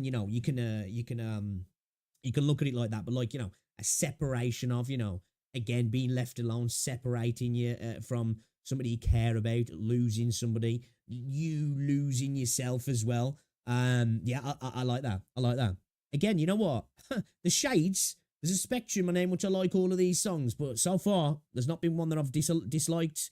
There's not been one that I've disliked. It's weird because you see all the really badass trailers and all that, and hear the music, then you see the game style and playing, it doesn't match. Right, dude? It's insane the amount of cooking for a tower defense game. Now, don't get me wrong, I am absolutely loving the game at the moment. But like, you look at the game and you're like, did you really need to do all of this? And I'm glad they did. I'm glad they did. That's how Vocaloid do lyric usually. What's going on, MV? We listen to Echoism, so why not just listen to Requiem and Lullaby? Typography is a big thing, I guess. It worked on me. Do Requiem and Lullaby count as spoilers? I don't know. It depends, doesn't it? If there's something I can reference to, maybe. But if it's just out of context with anything I know, then I guess not.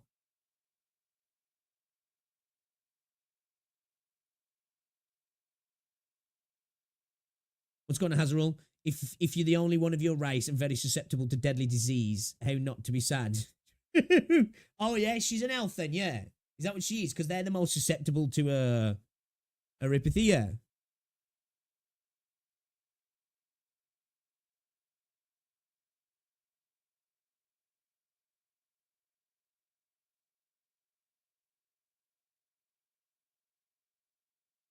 I'm all right now. You're all right, bro. Welcome back. Yeah. Yeah, she has to keep everything very clean, not to risk infection. I'll say that place does look very clean as well. Does look very clean. Okay. All right. Okay. Yeah, I like that. Lyrics make sense. Like I say, again, as you get more context to things, the lyrics they're even better. Like, again, the leitmotifs, the stories, the connections to what's going on. When you listen to them initially and you don't know anything about the game, you're like, okay, this is a well-written song. These lyrics hit. This is nice. And then you understand the context. It's like, oh, okay, now these lyrics are hitting. Okay, then. So, we've got Bluish Light to check out then, yeah?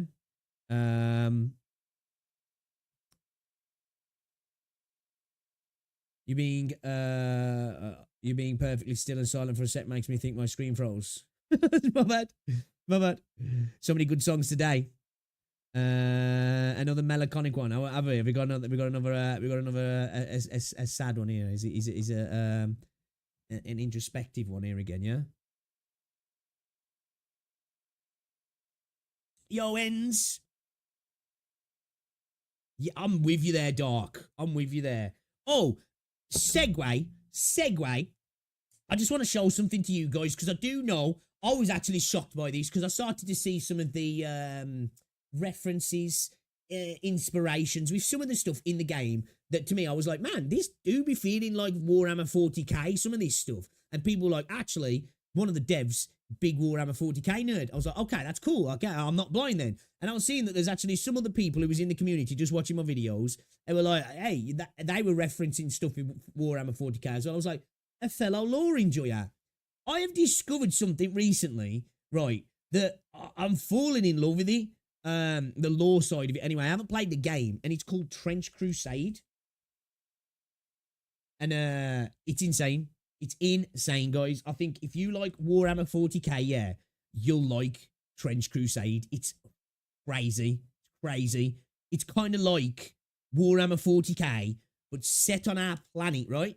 Set on our planet and a battle between, you know, hell and humans, basically. It's set after, like, the first Crusade. They got to Jerusalem, but they discovered something. And they started committing heretic acts, basically, and opened a gateway to hell. And then, like, Jerusalem was sacked, and it's become a place where hell is based now, and it's been spreading out over the planet. And it's now the year 1914. And oh my fucking god, it's sick. It's so cool. So cool. And I just hope we get more, like, stuff built around this, you know? Absolutely insane. I definitely suggest you should check this out, guys. I don't know how good the tabletop game is itself, but the setting, the lore. If you like dark metal, crazy stuff, you will like this, man. Yes, I am a massive fan of Lutin. I absolutely love the dude. He's the lore master, the absolute lore master. One of the best content creators out there, in my opinion. Absolute one of the best. And if you like Warhammer 40k, you should definitely watch my guy, because the lore master, no doubt about it. I will sit and watch hours of his videos, hours and hours and hours.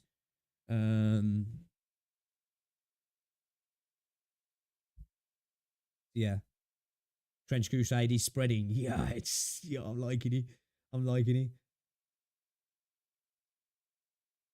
Mixing that like World War One vibe with medieval stuff and demons and heaven and hell, and it's just like, bro, perfect. All right, then let's get into it, then, guys. Let's get into it. Purple Onyx, that does sound amazing. I call myself a lore fiend for Arknights. People can ask me anything I usually know. Yeah, I'm starting to learn. Obviously, you know, like I've never played Warhammer 40k in terms of the tabletop game, but I've delved into the lore.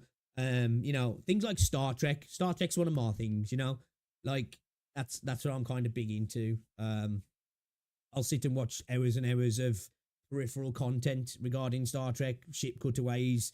You know, deep dives into the theories behind, you know, propulsion systems, shield systems, different systems. You know, different FTL travel, whether it's transwarp, slip space drives. You know, traditional warp drives. We ain't going to get into that anyway because I could spend hours talking about Star Trek if I'm honest. But anyway, let's get into this one then, shall we, guys? Arknights EP Bluish Light. All right, let's get going.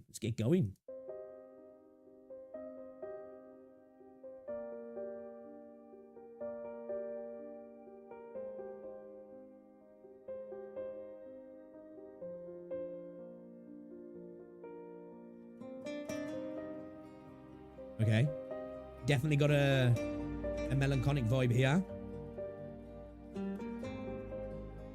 Again, artwork, killing it. And I bet it must be fun to work for a company like this, just working on artwork. I am the one, a lost boat in the ocean. Those vocals. Try to find a shore to breathe, to begin. I love this dude's design here. I do like this design here. I'm pretty sure I've seen this character in the skins. Yeah, have I seen this character in the skins? Here, this looks nice though. This looks nice. Moonlight fills the emptiness in the night. Only see those waves echoing in the tide. Stand on the broken deck. Listen to the loneliness. Feel the stormy rain. Yeah, this is definitely a song I could put on before bed. Let it come. Then there's a light came from the deepest, darkest storm. Oh my god, this dude's got a nice voice. I just need to pull that back up a second because that be hitting. Then there's a light came from the deepest, darkest storm in the sea. The Emotion. rain is pouring, the ocean's crumbling. You're the only thing I can see. Then there's a light came from the deepest, darkest storm in my heart. Break through the night, so strong and bright. So much emotion in the dude's voice.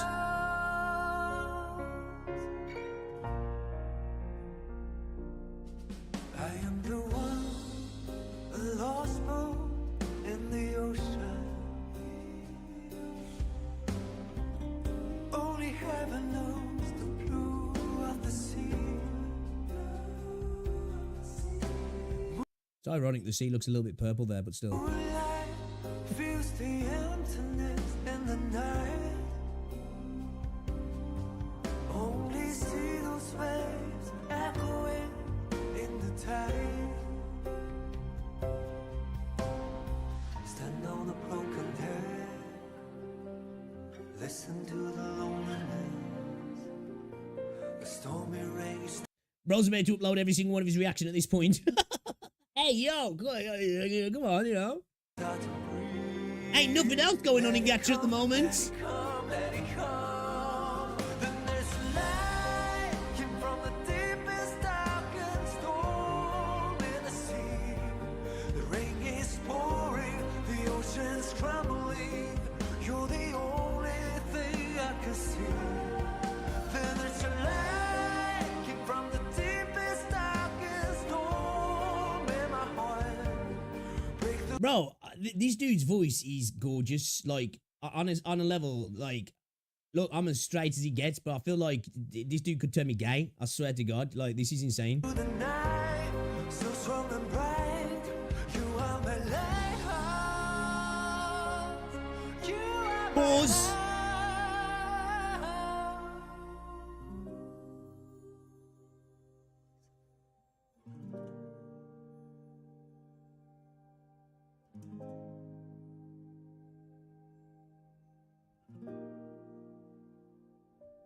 That's nice.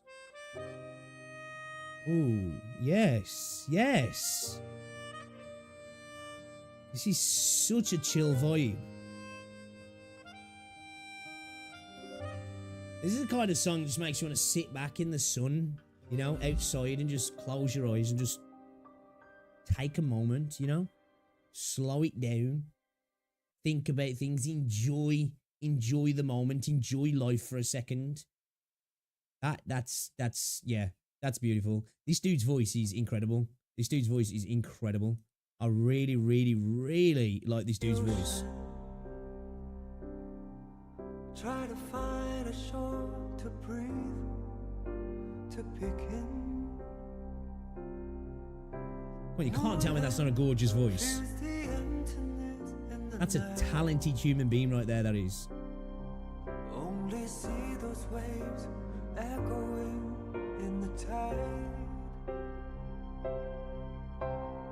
Stand on the broken deck. Reminds me of like an 80s kind of singer.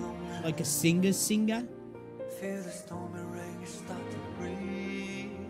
Let it come, let it come, let it come. Then there's a light came from the deepest, darkest hole. That bit right there. Oh my God. The rain is pouring, the ocean's crumbling.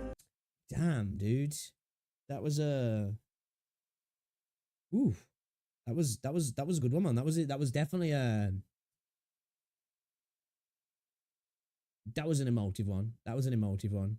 That was actually that was beautiful. That was beautiful. Okay. I'm glad you put that one in there, guys. That's got to be added to a playlist as well. That's a vibe. Add it to the gym playlist. Don't know if it's great for the gym, to be fair. But we can fit it in somewhere, that's for sure. I don't know if that's the kind of a tune I want to listen to as I'm about to, you know, do a PR on a hack squat or something like that. But it's definitely got its place. It's definitely got its place. I didn't become bisexual just to get into zoology. I never realised how many types of certain animals there are. So majestic. Yeah, it was good, man. That was good. And there's a light that came from the deepest, darkest storm in the sea.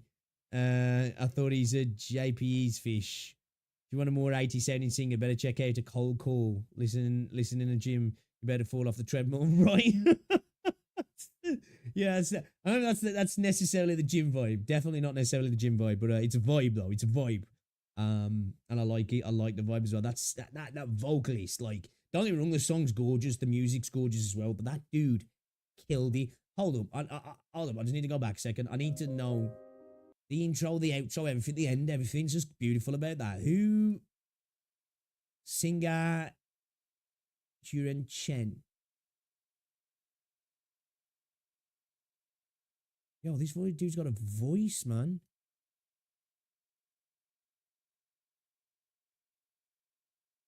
That is not what I expected dude to look like.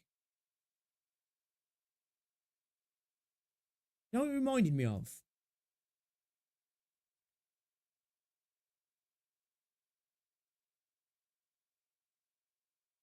I didn't expect him to look like that. It reminded me of George Michael. Am I tripping? Am I tripping? A lost boat in the ocean. I don't know why. It just that's what comes to my head when I'm listening to that. It just makes me think of George Michael, like.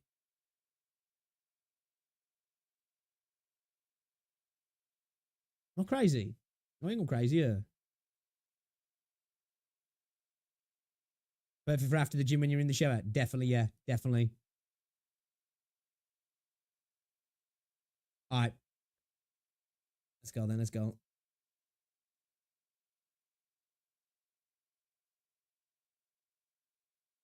The text on that thumbnail was making me think of Near Automata then. First 6-star Seige gang rise up. Was going to tell Dear, welcome to the stream. All right, give me a second. Give me 2 seconds, chat. I'm just going to make myself a cup of tea and I will be back with you.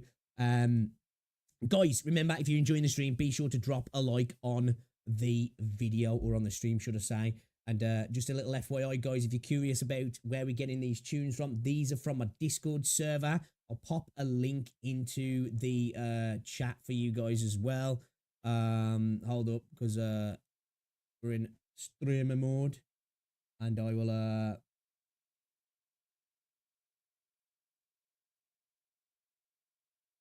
give you a link here.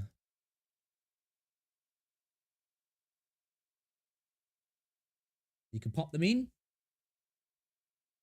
into the React Smash section, guys, if there's anything you want to share. It doesn't have to be just music as well. If it's anything Arknights, anything gacha, anything related to the space that you might think we might find interesting as a community, and I might find interesting as well, guys, slap it in there, and we'll check it out at some point as well.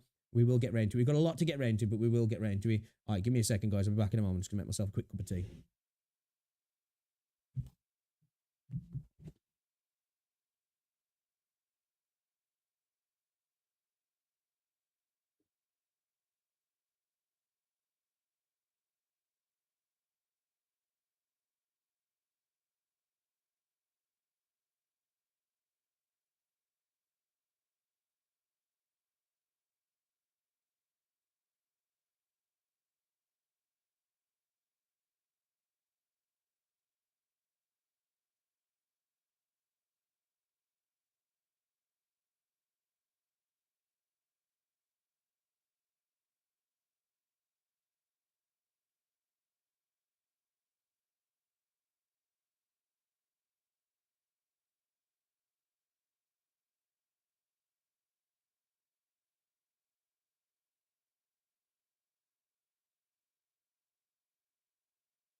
Well, I'm back. Well, it's a good cup of tea if I do say so myself, chat. It's a good cup of tea if I do say so myself. I am British, so I have to have my tea breaks now and again because if you didn't know, we melt if we don't ingest tea on a regular basis. We get together in large groups as well with tea. We tend to get this desire to try and take over the world as well. It's weird. Yeah? Weird. All right, then. Get back to it. Let's see what you guys say first. I might have forgot, but did he already reacted to a cold call? Cold call? I don't know, actually. Like, it's hard to remember sometimes because, like, obviously, there's been a lot of tunes that people have recommended and I've saw in the Discord. So, like, I'm like, certain names now, I'm like, I recognize that name. Have I listened to that? I've heard that name, though. He's planning. Yes, Saturday. Somebody else asked about that, like the promo for it. Chew. Saturday. If anybody's curious, guys, about the concert, me and Rosie are going to watch it together Saturday. I'll put a post up. You want to make sure it gets out to as many people as possible. Go drop a like on the post. But yeah, Saturday, me and Rosie are going to watch it. Yes, I have, Neo. I have. I like it as well.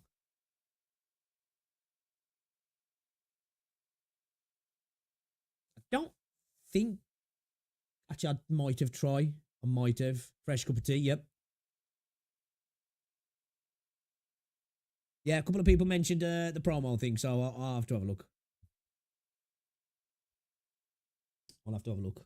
We'll have to have a look at Book. We'll have a look at Book. We'll have a look. We'll make it work. All right, then, guys. Quick obligatory. If you haven't liked the stream yet, give it a like, guys. Give it a like. Do it. All right, let's get into this one then. Arknights OST, Rekindle, Seige, Return to Miss Theme, AKVN. Wait a minute, is this Seige as in Rainbow Six Siege? Is this an event tune? Okay, is it? All right, I'm in. Let's go.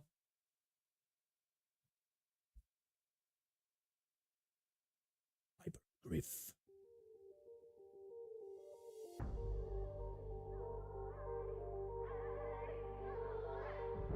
Oh, no, it's not a Seige character. Okay.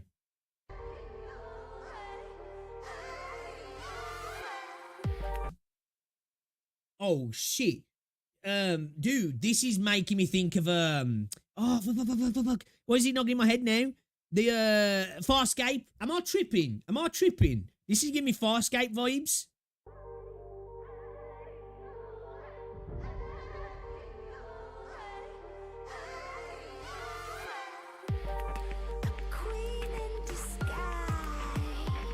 Okay, sassy.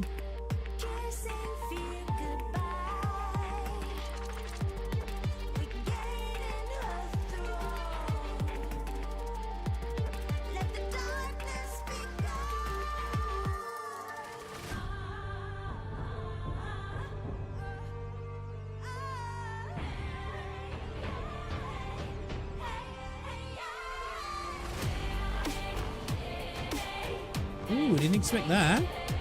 Let's go. Do you know what I really like about a lot of the Arknights music as well? The infusion, you know? There's a lot of East and West coming together in a lot of the music as well, isn't there? I really, really like that.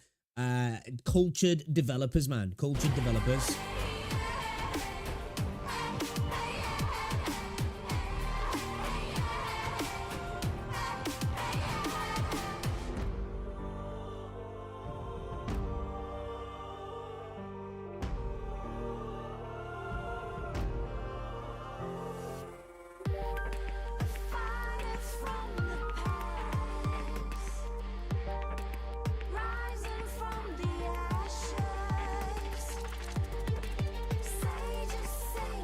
We felt like we were building up to something and then we stopped.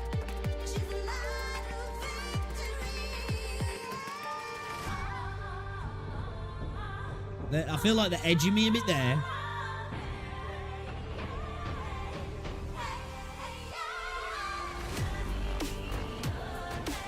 Okay.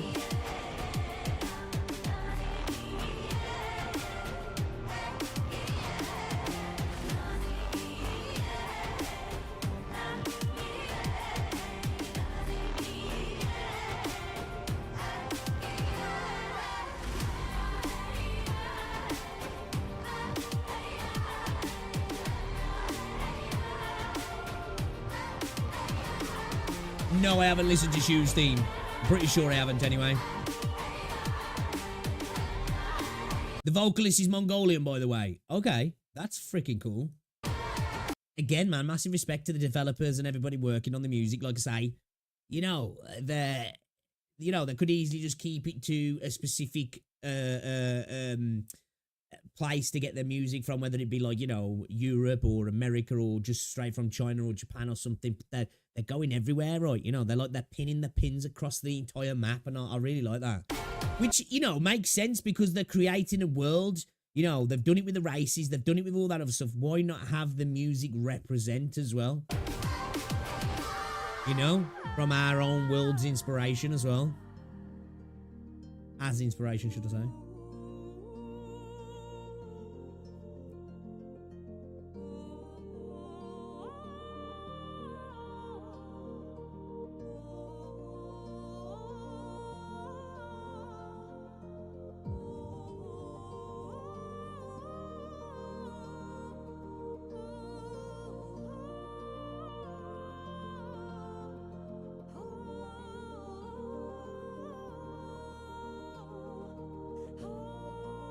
It was almost like tribal as well, like. Okay, alright. I really do like that bollocks. I really do like that infusion though that's in the music, you know? I really do like that infusion. It's nice. I like it. They are cultured devs, right? They really are. Okay, then what we got here then, Arknights OST, we. Arknights worldwide, for real? Really is.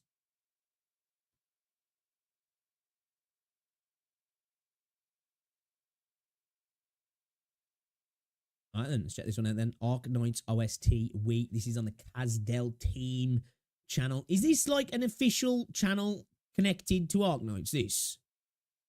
Or is it just somebody who just uploads?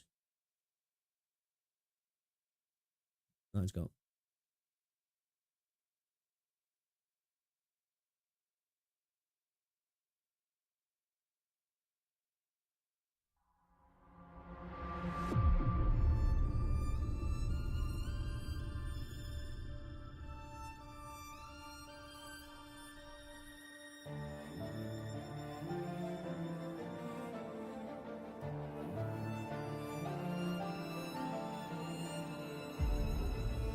They just re-upload from Billy. Okay.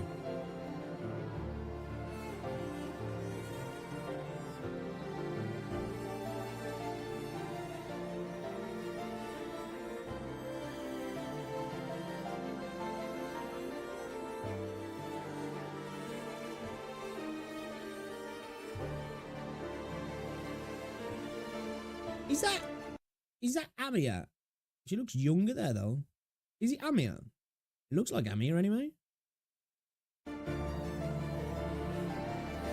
Is it just when she was younger or something?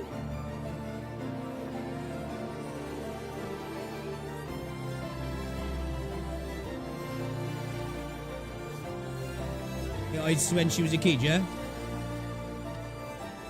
Thought it looked like her. Just look, I was like, wait a minute, is that just somebody who looks like her, or is it her when she was younger?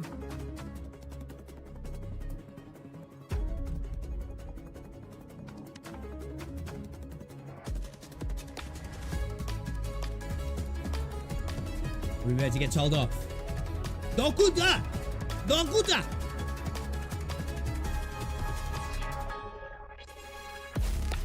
Oh! Doctor coming in looking like he's about to murder everybody.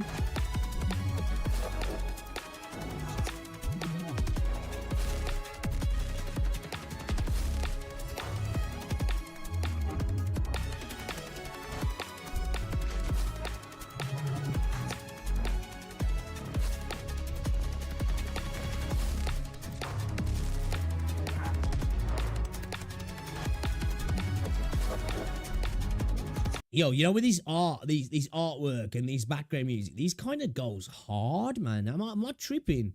This goes unnecessarily hard. I think like the background with like all the crows and stuff as well. This is just like so I don't know what the word is. Intimidating, you know? It goes hard though. Makes the doctor look seriously intimidating.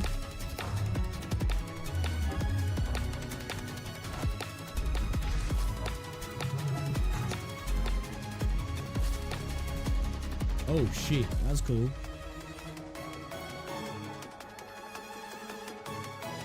Well, that's a cool background wallpaper.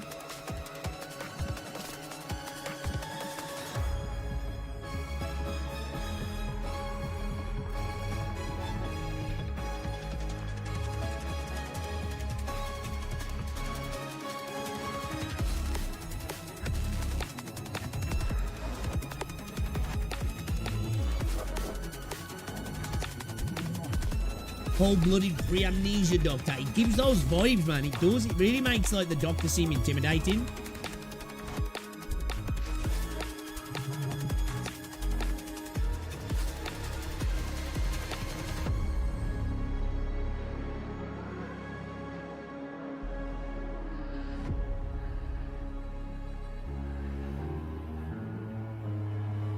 It's a coffin.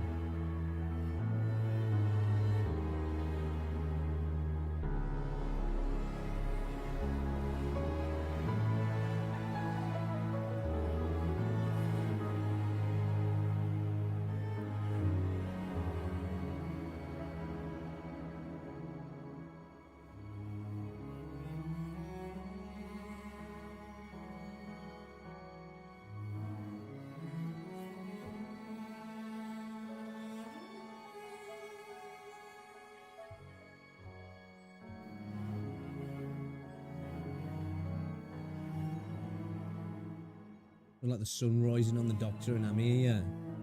A new dawn, a new day, a new phase, the next stage.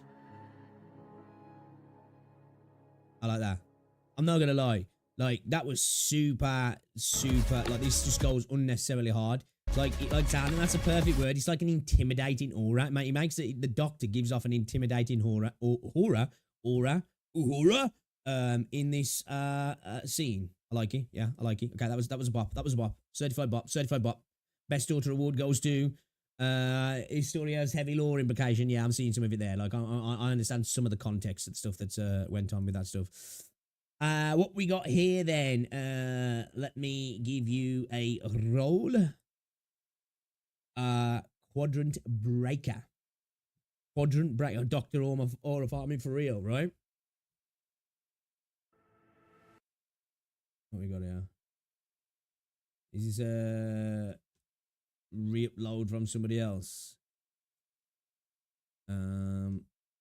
Release topic this is from. What is this then? Oh, this is from the this is from the Ambient Synthesizer 2022. Okay, let's have a listen to this one then. What's it called? Quadrant Breaker. Alright.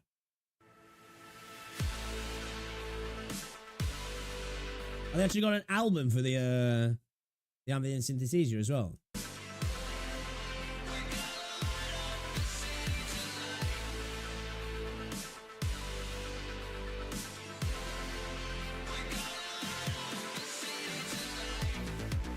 Oh, okay. Alright, yeah. That's my kind of vibe. That's my kind of vibe. This is driving music.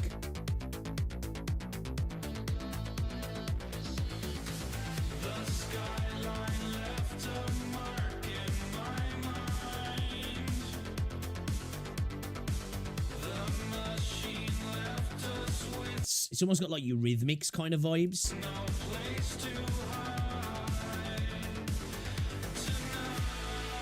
This is from the concert, might as well leave for the actual... We're watching the 2024 concert though, aren't we? This is 2022.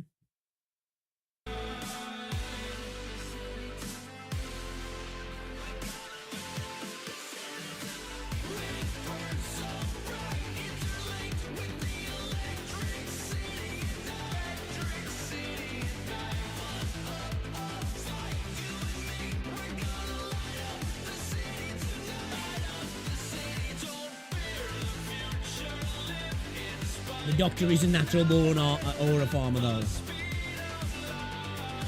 This isn't in the 2024 one, is it? Just straight 2022, yeah? Like, is there live shows for the other concerts as well? Like, is it worth going back and watching some of those as well, or is just 2024 like the peak, like you know, the one to go to? Also, the studio and concert sounds pretty different. They're like two different versions. Oh, okay.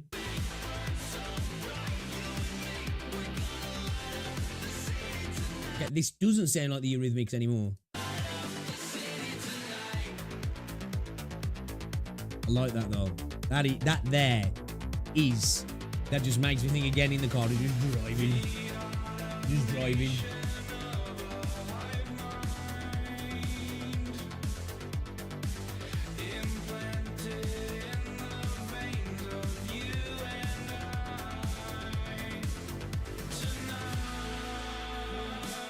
There's one for every concert, is that?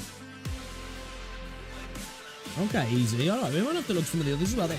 Hey, if you guys are right and the concert is fucking that good, maybe we'll go back and we'll check out some of them. Daft Punk, yeah, it is a little bit like that's what I'm getting, like Daft Punk, sort of like a little bit of like Eurythmics kind of vibe at the start. Definitely gone into a little bit more of a Daft Punk kind of vibe now. When we're watching the concert, we're gonna watch that Saturday. DMAR Saturday. The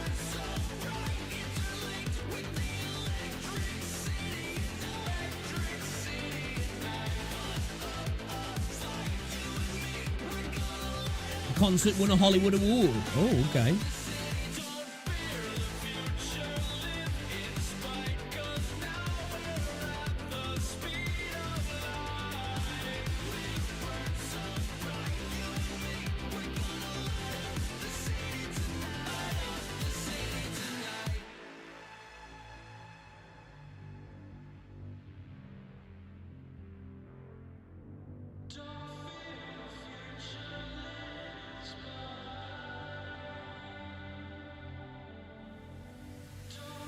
Mate, the concert outfit's purchasable in game, and the dev's life is yours, is he? I mean, your life is... Yeah, okay, yeah.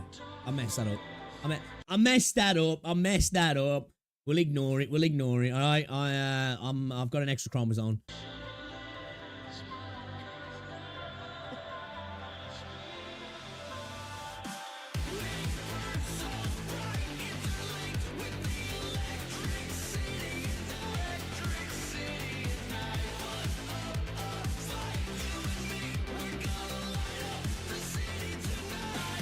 Concert gets better every year. Is it going to be one for this year as well? You guys said there is, yeah. Rain shot, yeah, it's rubber. I just gave up on it. I was like, you know what, I'm going to try and reboot. Let it slide.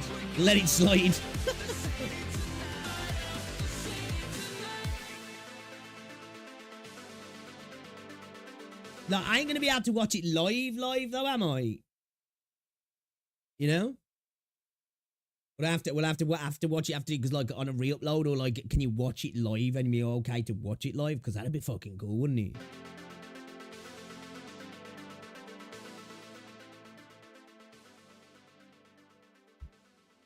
Yeah, how's a tune, you know? That's a gym playlist song. That's like a cardio gym playlist song, that is for me. You know, when I'm trying to do a 5K or something, when I'm on a sprint, definitely. Now they upload months after. Oh, that sucks. Cool to like, can you watch it like from Billy? Would you be allowed to do that? Or would I get hit with would I get slapped with a cease and desist claimed out my butthole?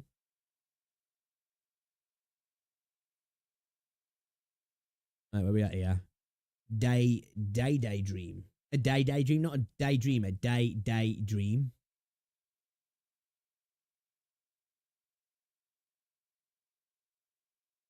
Oh, okay, so it's literally not streamed. Oh, okay. Not live, but with Billy Premium, you can get early access. Okay. Can you pay for a Billy Premium outside of CN?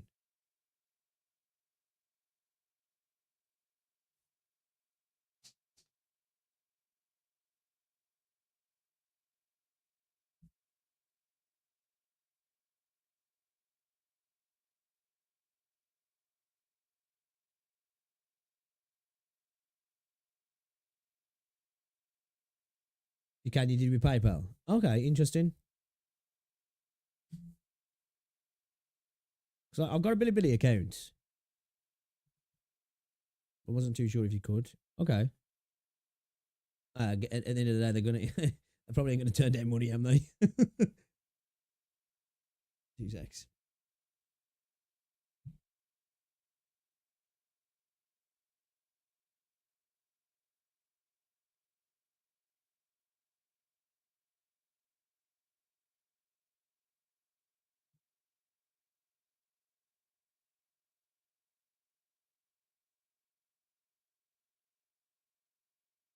Scooting in. I'm scooting in. I'm scooting in. All right then.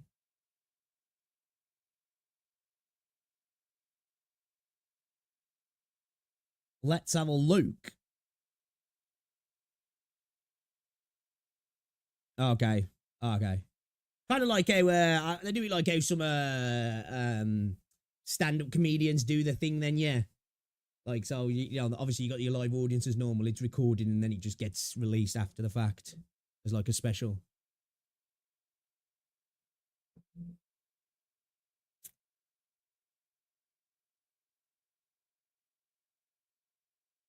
Okay then, let's get into a Daydream. We got a funky one here because it's a funky name. I feel like this is a fun, funky one. Arknights EP Daydream, not a daydream, a daydream. Okay, so we're daydreaming in the day because most daydreams are. Because if you're dreaming at night and you're asleep, then that's just a dream, isn't it? Anyway, let's get into it then, guys. Let's drop a preemptive like this one's done just shy of 400k views. Is it a good one though?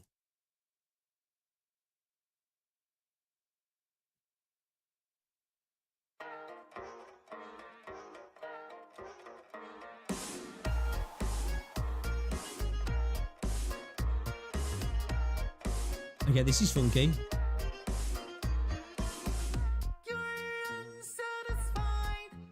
Is this the same dude we heard in the other song now? I forgot what the name of the song was. The voice sounds just like that. Was that one that I was like, yeah, I swear this is auto-tuned. Gotta be right.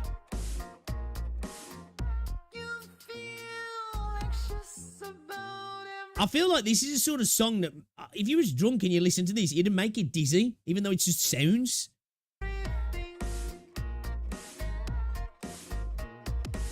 Randomly, yeah, that one. Randomly random or whatever it was, yeah.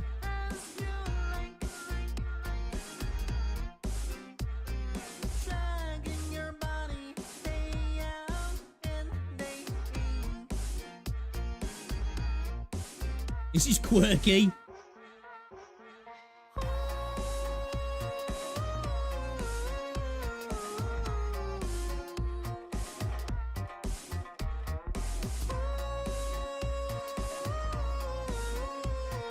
This is not even being drunk. This is being drunk in the mid-afternoon when you really shouldn't be drinking, you know? This is that kind of drunk. This is what this feels like.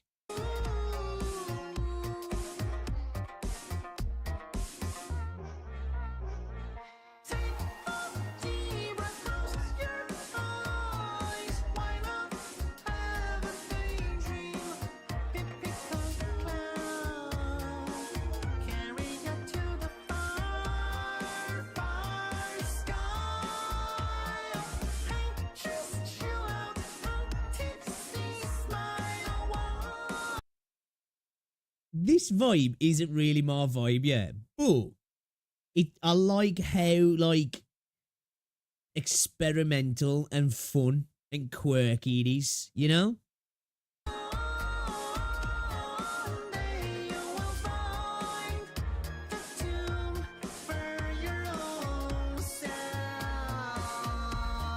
This ain't high from weed though. This is like LSD high, MV.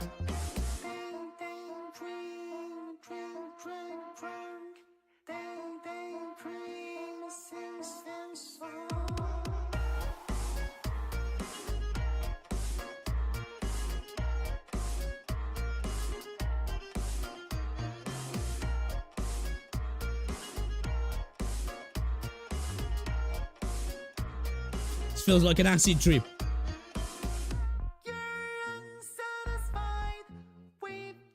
You get used to it eventually. It took me like 8 listens to finally vibe with you.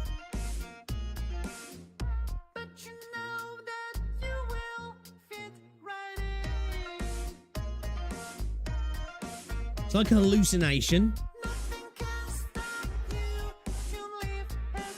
It's not bad, but it's not a banger. Yeah, everybody's different. This definitely wouldn't be in a banger category for me. If I had to categorize it on a more positive side, I'd say it's a bit of a bop. You know, it's a bit of a bop.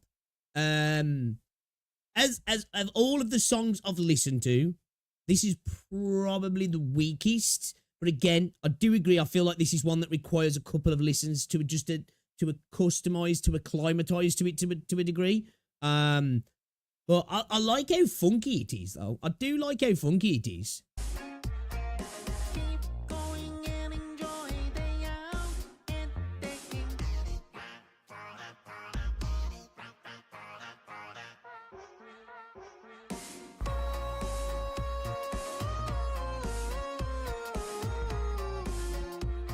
I do think it is like the perfect song for drunkenly stumbling through the town on a sunny afternoon, you know? As I said, well before you should be getting drunk, stumbling through an inner city town from cafe to bar to eatery to, you know. It's kind of what it makes me feel like.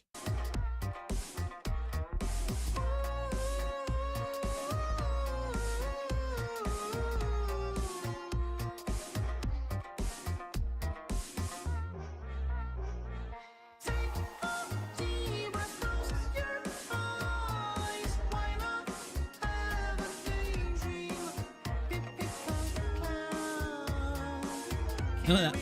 Pick a cloud.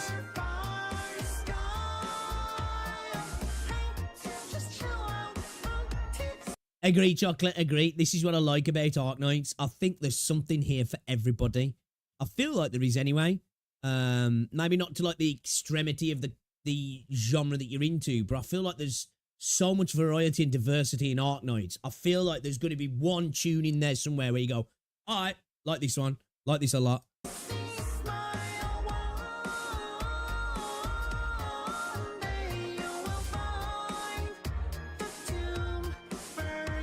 Play this with Zenleys. This would fit into Zenleys, actually.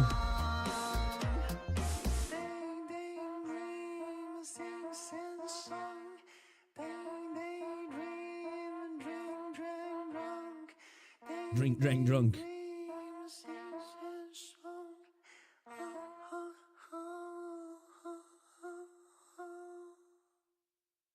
Okay, all right. That is, as I said, that's the weakest of all the songs. It's not bad though. Again, it's funky. It's not my style, but it's like quirky. It's bubbly. It's fun. It's fun. You know, it's definitely fun. Puts a smile on your face because you're just like, what is this, bro? This is crazy. Okay, that's a weird one. That one is. That's a weird one. You feel anxious about everything. You didn't need to expose me like this. Composing music to promote their game, developing game to promote their music. Facts. This is a weird but charming jam to it. Agree. This is a weirdest song I'd call an absolute banger. I wouldn't go that far, but it's a weirdest song that I think actually is kind of like I say, there's something good about it, you know? There's something good about it. It's not bad. As I said, though, weakest one. But I think that's not really, you know, somebody's got to be the weakest one. And in this absolute cacophony of bangers, bops, vibes, and just gorgeous songs, there's a lot of competition, isn't there? There's a lot of competition. What do you reckon to that one, guys? I see a lot of people saying, not really for me. Not really for me. You like it, Skybird? It's too weird for me to listen to a lot, but it's an interesting one. Yeah, agree. You vibe with anything with enough listening to it, to be honest? I don't know.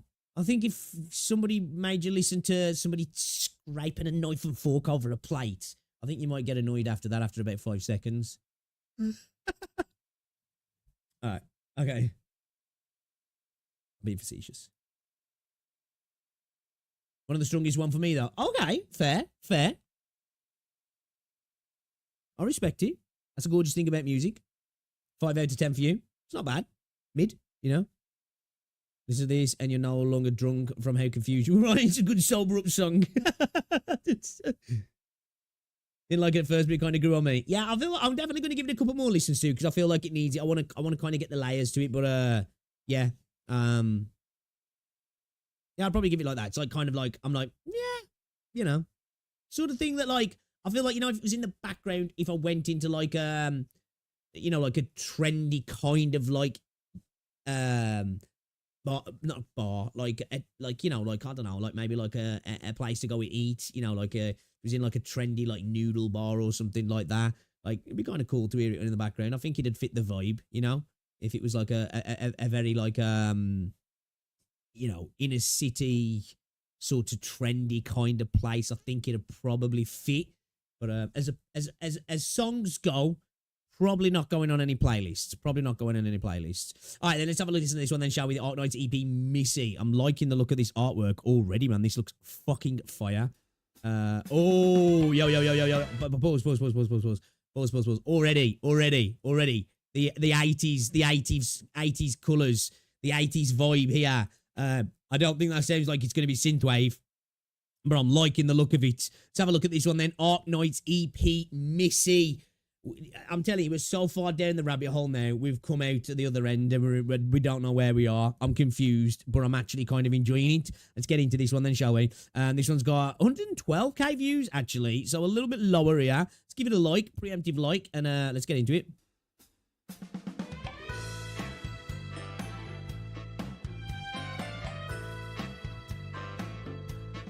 Yeah, 80s vibe here. Oh, wow, okay.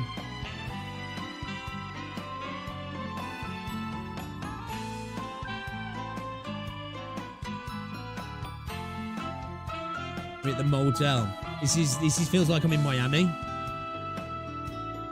Route 88, okay.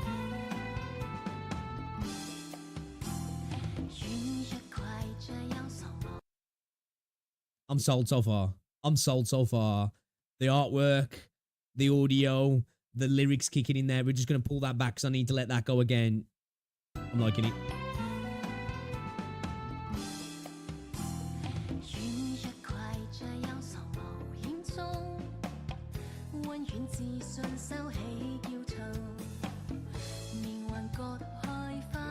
Yeah, karaoke, yeah. Proper.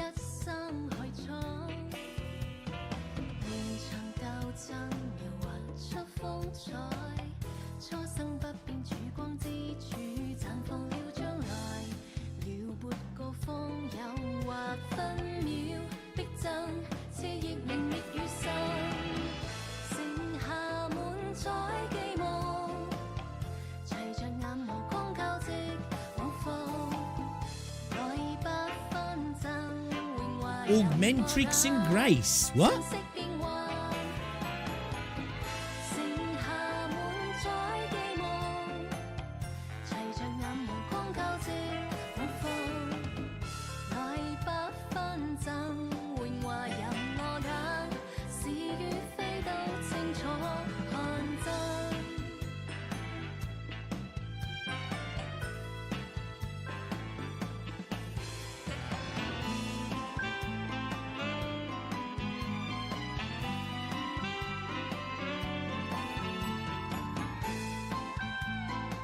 I like this.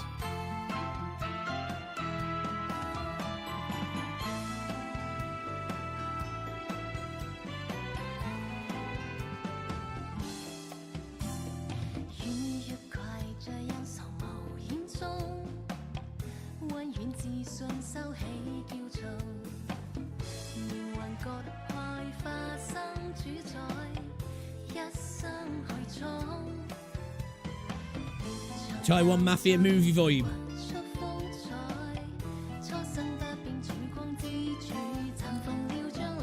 It definitely is giving me like a SEA B movie kind of vibe, actually.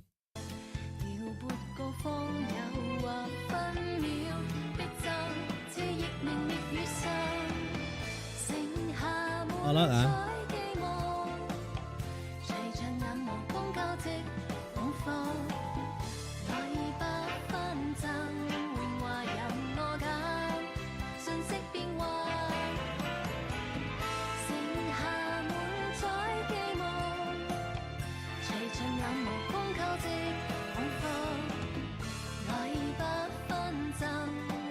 You finding the imagery and the singing jarring because of the American. What is this? Is this Cantonese? Is he?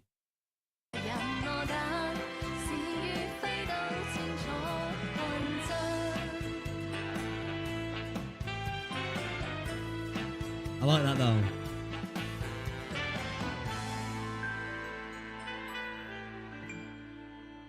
I like that. I really like that. Finishing off with the synthwave background there as well. Yeah, that was a vibe. That was a vibe. I like that. I like that a lot, actually. I really like that. The song is cool though, right?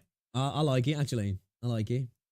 All right, guys, can we switch it up a second before we get back into more music? Man, it's 3:10. I really need to get on the game as well, man. What the fuck is this? It's okay. It's okay. We're having fun. I want to switch it up a second. I want to switch it up a second. I want to check out the video. Is that okay with you guys? Because I saw this in my recommended, and I want to have a little look. This is from Void Enigma. What happened to Wuthering Waves' intimacy system? It's non-existent. That's what it feels like. Anyway, all right, let's have a look at the video. It is a long-standing notion that the bonds and relationships you share with your pixels are important. To be fair, most intimacy systems in most games kind of like don't really matter that much. Many games have a rising meter, or more so, a way to get closer to your characters in-game, whether it's by raising them or using them in a party for about, say, 3 months. There exists a very distinct feature of relationship building in many gacha games. Genshin has the classic friendship system, as well as the leveling system to learn more about the lore of the character. Arknights has the trust system, and even while games like Limbus Company do not have a system that incorporates bonds, they still give you rewards by raising your characters. I've still got to check out Limbus Company. Yeah, I think getting actual tangential rewards in some form or another, whether it's specific to the character or account, is one of the better ways to do it. Not just like maybe opening up voice lines or things like that. Those are cool, but like, you know, actually some reason beyond that to actually make it worth spending a bit of time to do those mechanics, however they're applied to whatever game it is. Normally, the thing you get from raising bonds is cosmetic items, perhaps a name card or a title. Other times, they take it a step further and they let bro, trying to get man's demonetized here with the brown dust shit, bro. Come on. You unlock stat gains or special power-ups for raising those bonds. It's definitely something that completionists strive for. You have it in your mind that when you get this character, you're going to be going on a journey to fully max out that character. This might be your main, or this might just be your favorite. Like, it'd be a cool way, wouldn't it, as well? I suppose people wouldn't like it, though, that, like, you know, maybe you got little, like, mini quests unlocked, you know, at the end of gaining trust with an agent, operator, resonator, whatever you want to call it. You know, so there's actually something that, you know, like an end goal from it, rather than just like, oh, here's a couple of little bits and pieces that don't really matter, here's some mats or whatever. But actually something that, like, oh, it feels like you've learned more about the character now, and you get a little bit more of a canonical experience of, like, actually you've bonded with a character kind of thing now. Every character in general. To really appreciate every part of them, you need to dissect and unlock everything that the character has to offer. Many games have a built-in system that rewards the players for their time and dedication. Arknights, Genshin, this is such a banger character trailer. The list goes on. But what if I told you that Wuthering Waves has this system too, except it's completely untapped? My name is Void Enigma, and I'll be discussing the inclusion, or more so the lack thereaf, of the intimacy system. It really is. Wuthering Waves, and whether it's a good thing to have this system as bare bones as it is. I suppose it's like one of those things where, like, I'm like, there's multiple arguments you can make. You can, like, it's there. It's a little extra thing to do to get some little extra bits and pieces. If it was too much, you'd have people moan that it's just another thing potentially to grind for, especially if it gets you some rewards, whether that's material or content. So there will be those people that say, like, yeah, I don't need anything extra. I think I like the idea of potentially having, like, again, a mini quest at the end of it, where you get to, like, you do a light-hearted little quest with the character with some a little cutscene, and you know, you get a little bit of bonding, because with a lot of the characters in the game as well, outside the companion quests, they're non-existent. So you really don't get that sort of connection with the characters either, do you?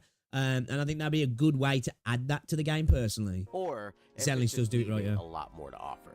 Without wasting any more time, let's dive right into the topic. Wuwa has a distinct intimacy system, and Who gives us 5 asteroid for using a character out 100 times? That counts as intimacy. you get that intimacy by clearing your daily quest and using wave plays with that character on your team. The intimacy system can be found through this special menu, and it goes up to level 5.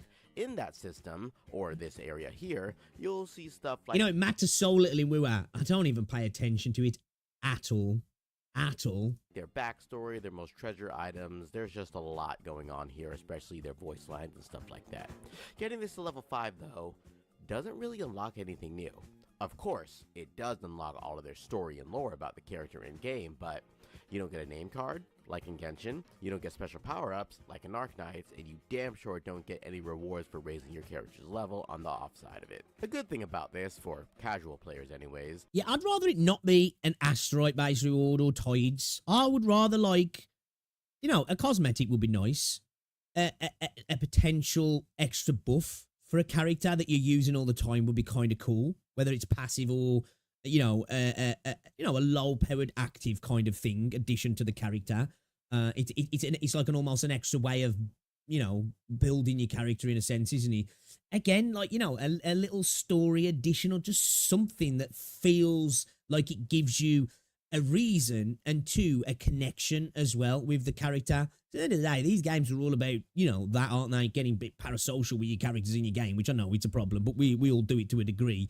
And what not better way to do it by giving you little things to apply to your character.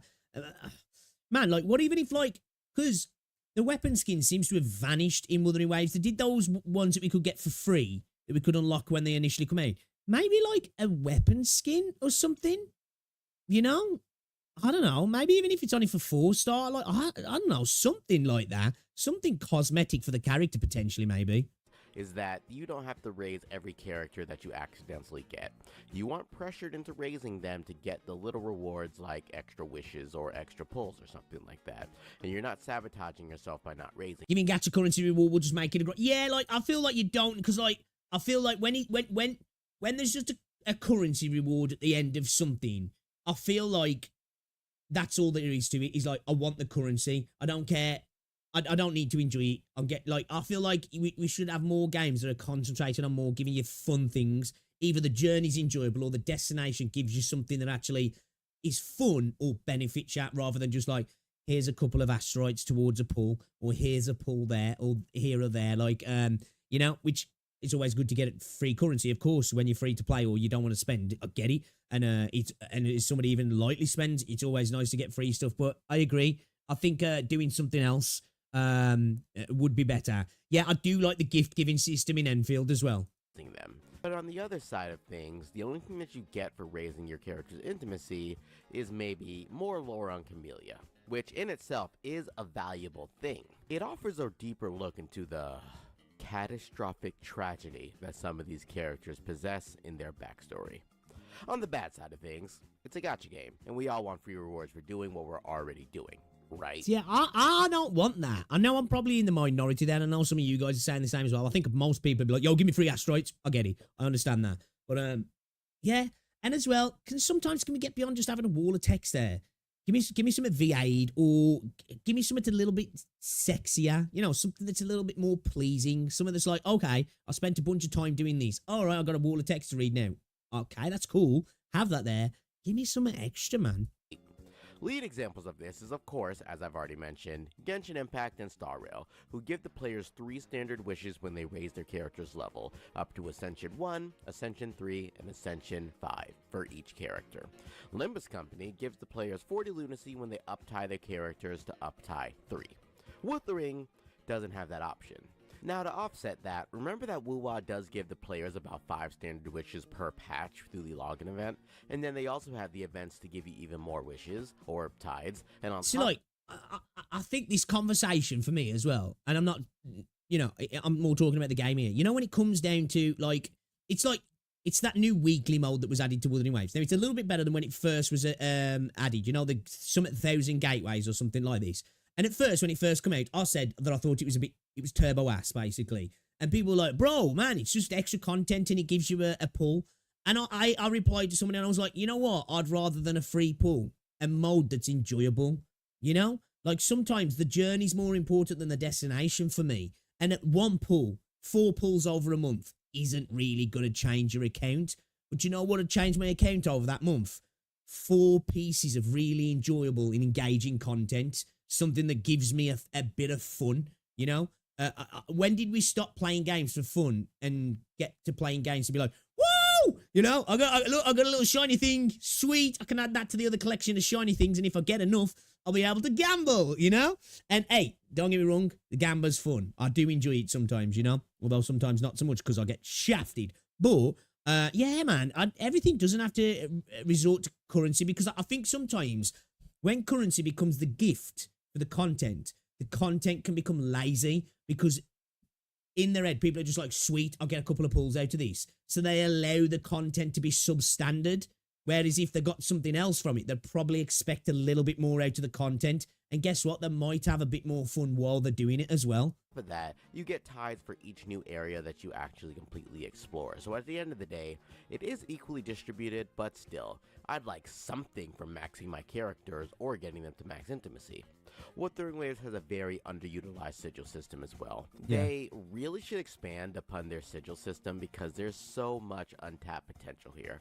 Additionally, this stuff should really affect, like, you know, you should be able to have it kind of like how in a Zenless, you know, how you can have like your backgrounds for when you're in the menu. Like, they need this because these sigils, like, to show, like, you know, when you got like player cards in gacha games, so like when other people look at your name, they can see, like, it's not Call of Duty, it's not Valorant. I don't care about that. But I would like cool different backgrounds when I'm in the menu, you know, when I escape out or I'm looking through the different, I do really, don't get me wrong, Zenless's UI sucks balls, but I do like how you can have different backgrounds. That's kind of nice. I'd like something like that in Wither as well when I'm like moving through the menu, so it just looks a little bit pretty, beautify it for me, you know what I mean? they can expand upon the avatars as well to include more alluring versions of the character. And what about titles? There's so much room for improvement. You may have listened to all of my points and have one glaring question that comes to mind. Why should I care about this? It's just silly cosmetics in game, right? Well, cosmetic and titles are not just fluff. They give the players a sense of identity and accomplishment. Imagine See, like this bit here that you've got, the showcase in Wither, they should have something like this for when you're in the menu. You know, now don't get me wrong, Wither's UI is kind of clean, but like when I go into the menu, it would kind of be nice if I had like a character in the background. Even if it was just like a, you know, not like a moving image. It doesn't need to be moving. It could just be a static JPEG. Something like that, or even like something that just gives a little bit of an embellishment to the UI, maybe. I don't know. Checking your friend's profile and seeing a Chun-Li sigil, you immediately know that they know how to play her thoroughly. Also, you have a way of immediately flexing that you have unlocked this like, special title. That's how often are you worrying about looking at those showcases? You know, you just slap your characters on and you never think about it again, do you? They just throw away bits of parts of the game, in my opinion. They really don't need to be there. It's cool that they are, but they literally mean jack, don't they? really hard to get. It's not just about looking cool, it's about showcasing achievements, and if cosmetics don't matter to you, well, you can completely ignore it. How about unlocking special art loading screens? Yes, yeah, perfect. Yeah, agree with that, Purple Onyx. Yeah, definitely. I like it when games do that, allow you to have loading screens, customized loading screens and stuff like that. Yeah, definitely. Limits is a system where if you level the character enough, the loading screens will use art to those characters. Yeah. Customized loading screens are always fun. But who doesn't want extra rewards for simply playing the game? Well, let's be real. For many people, and by many I mean a very few, getting characters aren't really the issue. They can purchase characters at any time, but what about something that players can get by playing the game? Badge of honors per se, showing how much dedication that you have for this particular character. Like, those rewards don't exist in game yet, but like cosmetics for your characters, skins for weapons, maybe. I think they could have like 4-star skin weapon skins in there for like some of the trust stuff, maybe. I've been saying this for ages. God knows why they haven't added like 4-star weapon skins to the battle pass. I haven't bought the battle pass the last 2 times because I've just got bored of buying the battle pass on Wither, because other than the asteroids and stuff like, and the tides, yeah, you know, it's kind of a bland battle pass, really. Like, I want something kind of sexy at the end of my battle pass to strive towards, I do. best believe that every character on my account has max intimacy. Not because I particularly care about the character, but because it's just something to do. Golden Wait, sword, golden that's gun. the whole point. Give me dark It's matter something camos, to bro. do. Gacha games are notorious for having dry patches. Like right Where's now, my red I still have tiger? a ton of things to do in Wuwa, but the echo grind for Brant has just completely dried me out, and I have no motivation to actually do anything. Still fishing. Yo, the echo grinding generally in Wuthering Waves has dried me out because I think it's one of the most unfun ways to gear up in a gacha game, in my opinion. I just don't find it fun at all. And I don't even necessarily like the substat situations a pain in the ass, but like it's just a chore, man. It really feels like a chore that I think it needs to be streamlined. Personally, I did make a video actually talking about a juiced up housing system that's not really a housing system. It's more like a dark cloud mode with dungeons and a new additional supplemental way to build echoes. Could really streamline that system. You should check that out if you want to.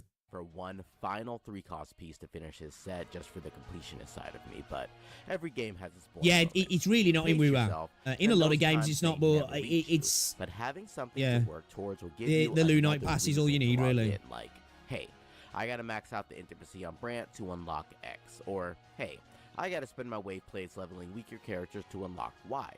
It's the natural thing in most games. These are all of the things that you can completely ignore, but choices. The important thing is, you have choices. Every game needs a way to engage the largest audience possible. I farm every day and always maxing echo bag, but man, tuner is so ass. 20. Yeah, this is what I'm saying. Like, I think this is why it's such a chore, because like you've not only got to go farm them, which sometimes can just be a pain. Obviously, I know you can do tacit fields and stuff like that, and you know what I mean. There's multiple ways to farm, but then you've got the layers. You go out and get them. Then you've got your EXP, then you've got your tuners, and then you've just got shafted by the luck of the RNG constantly. And then not to mention main stats never matching the Sonata set, especially in Renacita. It really does, man. I've got to the point in where recently when I'm like, dude, I don't even want to build my character, man, because I know I'm just going to have an annoying, frustrating time doing it. Possible for the genre, and this It's one thing, I'm having a lot more fun building characters at the minute in Zenly Zone the Zero. moment you unlock Chun-Li's special sigil, or the moment you unlock Chun-Li's elusive gaze, she stares into your soul from the profile icon. There is hope, though. Most games don't release a system to actually gain rewards from the bonds or intimacy on day one. Often, they release this way later down the line. Genshin Impact had this from the start, but their leveling system to unlock fates was added later. And then you have the addition of stat increases. Arknight gives stat bonuses when you raise their trust. The same can be said for Nikke. I think that's a decent little system as well. You know, if I'm using a character all the time to the point where I've built up trust, why not just give me a little buff? You know? And I know why, because they want all that sort of stuff to go into dupes, because they want you to be getting dupes.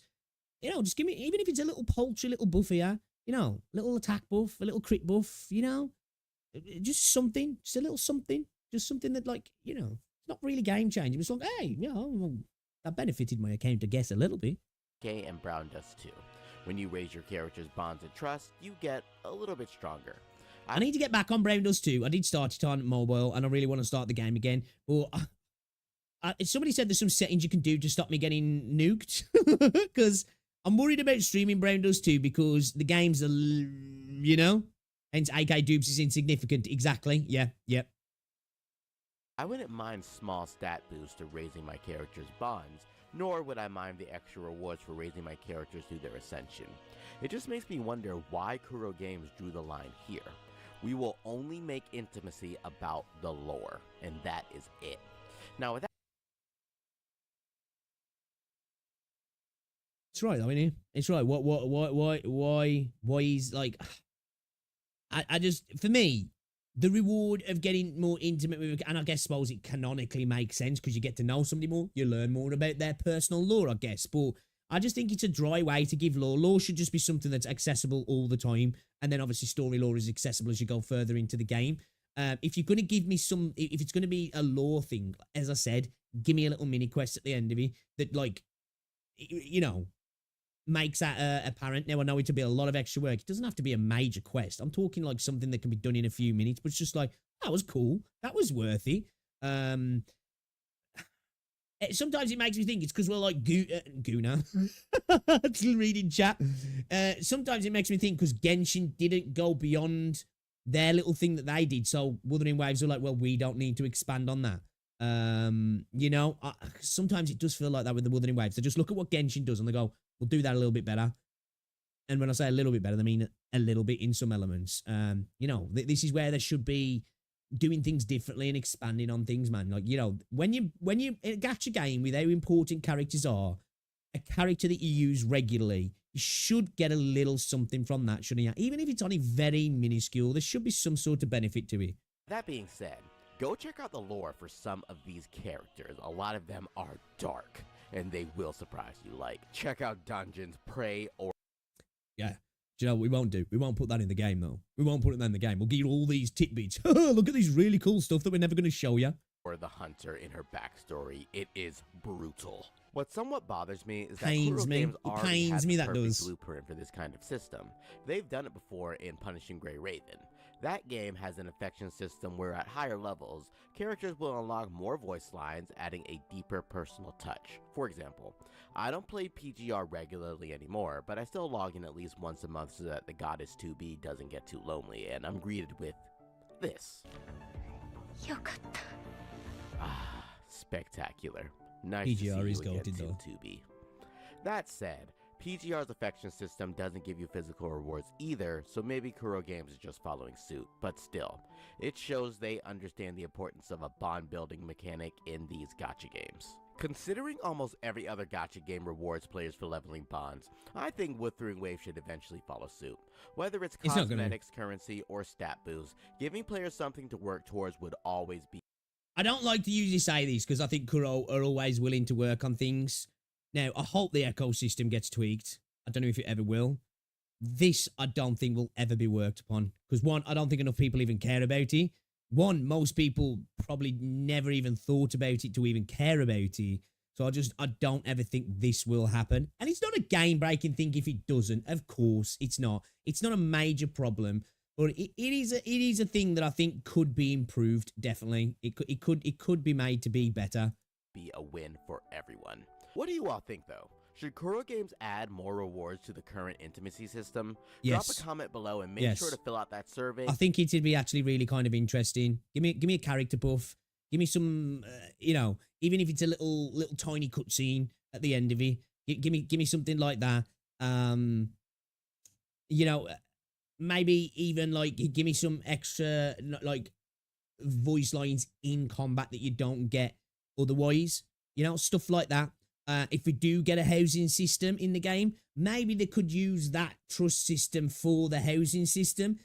Thinking about it now, that could be a way to incorporate it into the game in some area. You know, it could benefit the housing system to a degree. Now, maybe, like, if they use my idea, where I said it would be like Dark Cloud, I don't know if you guys have ever played that game, where literally, instead of just a housing system, you do these dungeon runs, and you collect the parts of a village that you have to go into, like, a light city sim kind of thing, and place down the plots and the people back in the houses, and there's little quest givers and such, and there's stores and places to passively farm materials from the town that having higher trust with different characters. When they're placed in particular parts around the town, they get buffs in regards to like a 10% buff on passively farming shell credits, or this character in this area allows you to gain more of material A or material B. I think that'd be kind of cool to have into the game, and it'd be a good way to add an extra element to to be a pseudo housing system. Well, it to be a housing system, but better in my opinion if they did that. If you want this added into the game while it's still up. Thanks for watching, and don't forget to like and subscribe as we are trying to push to 10K subscribers. Let's Your go, bro. support means everything to me, and I cannot wait to see where we go next. This has been Void Enigma, and until next time, Enigma out. High quality video there, that is. Dude definitely deserves more subscribers. Void does. He makes some quality content. I am not subscribed. I've watched so many Void videos and I'm not sub. Man, let me fix that. Yeah, it was a good video. I think it's a system that's incredibly overlooked in the game, isn't it? And I think it would help to get a little bit. These are the little systems that, you know, when you work on multiple little tiny systems in a game, they start to stack up. They're like quality of life updates in a sense, aren't they? Well, they are really. You know, one on its own, all right, no big deal. 10 together, all right, we're starting to change things now. We're starting to cook. So yeah, I think it could do with some work and it could be advanced. Do I? Probably not. Will most people care? Nah. But I still would like to see. But that was a great video. It was a great video. Guys, if you haven't checked out Void as well, go check him out. Duality of gacha players. Like, how the hell is it short to play a game, right? Last time I checked, it's part of the fun. I mean, look at new We Were Frazzled token. Did they even think to... I don't think the Whimpering Waste was really tested at all, man. I don't, personally.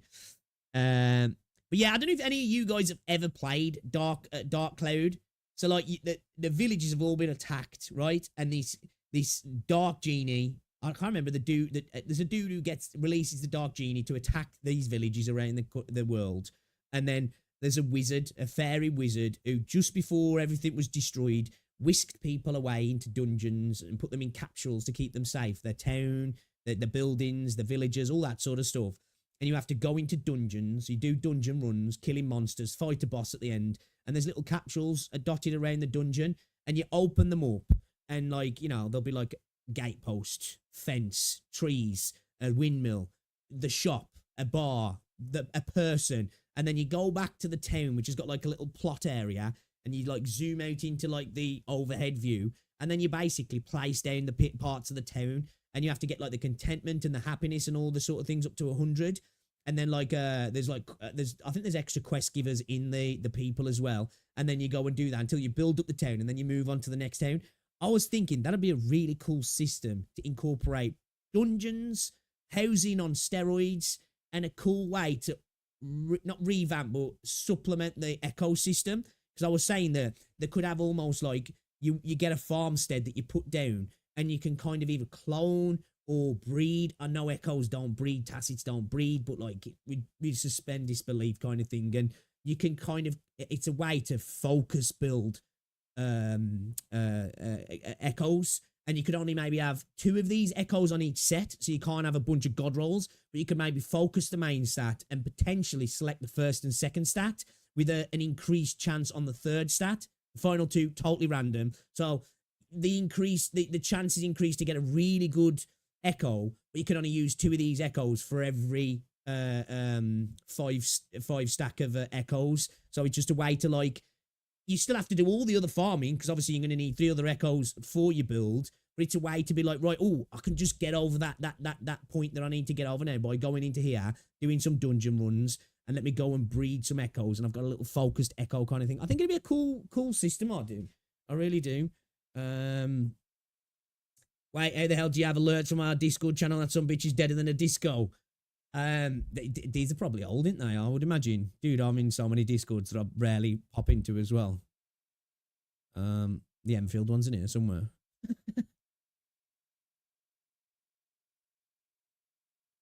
I mean, look at let me see what you guys are saying.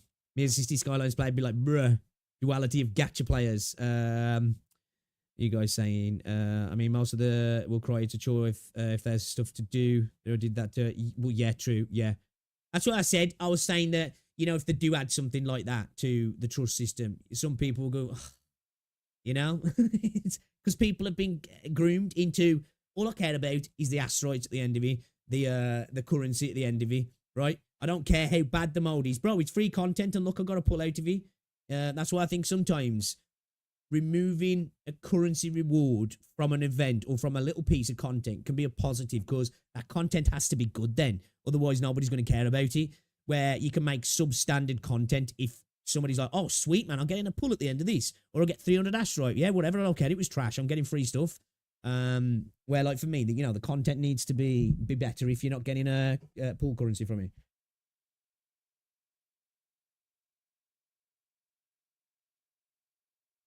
Exactly, upstream are right. You know, I think we've to some degree people have lost that. Like I've had, like, say, when I was talking about the 1000 Gateway, I had so many people say it's just extra content, bro. It's just I get a free pull out of it, and I'm like, that's just content for the sake of content. Then really, you know, don't you want it to be fun? If your only argument is, and I'm not saying that mode is better now, and it's subjective. But, like, when some people do come back and go, yeah, the mode's not great, but I've got to pull out of it. I'm like, bro, really? Really? Exactly, easy. Exactly. Yeah. Now, it's all great to get rewards. That should be part of the enjoyment, shouldn't it? It was like, dude, that event fucking slapped. and I got a bunch of currency out of it. Not that event sucked, but oh well, I can go and do a 5 pull now. It's like, okay, cool. You know? All right, let's get back into it then, guys. We're looking at here. We got a BGM, the Whirlpool that is Passion Boss Battle theme. Arknights 13 OST. Don't know what that says because I only speak English. What's this one then, guys? What's this one? Let's have a little look then, shall we? This has got nearly 800,000 likes on a different channel. So that's kind of insane. Let's drop a preemptive like and let's check it out.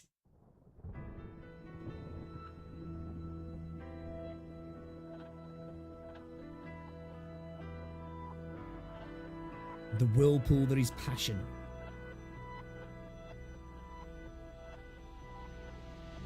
Is that Amia's hand then? Whose hand is that?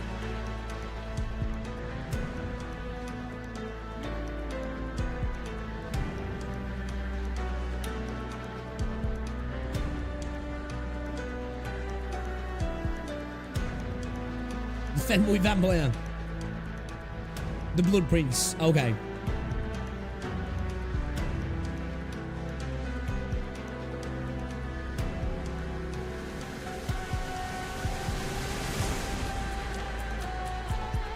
Yeah, this is a cool boss theme. This is a cool boss theme. This is good. This is good for a boss theme.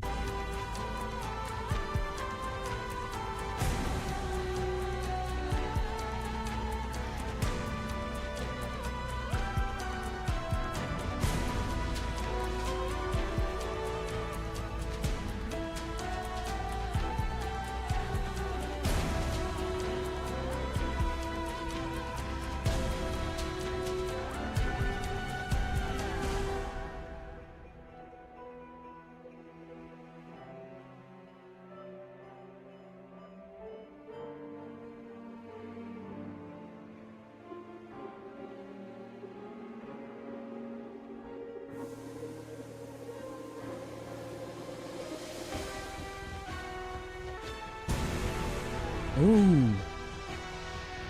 Ominous. That's boss music entrance right there, that is.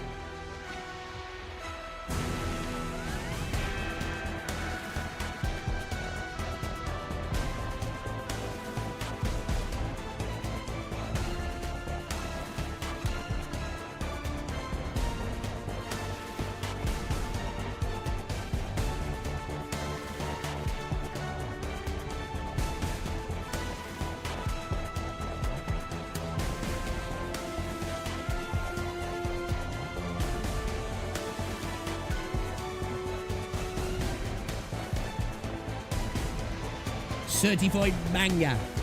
Did I listen to Ratio Ultima? Maybe. Maybe. Sounds familiar.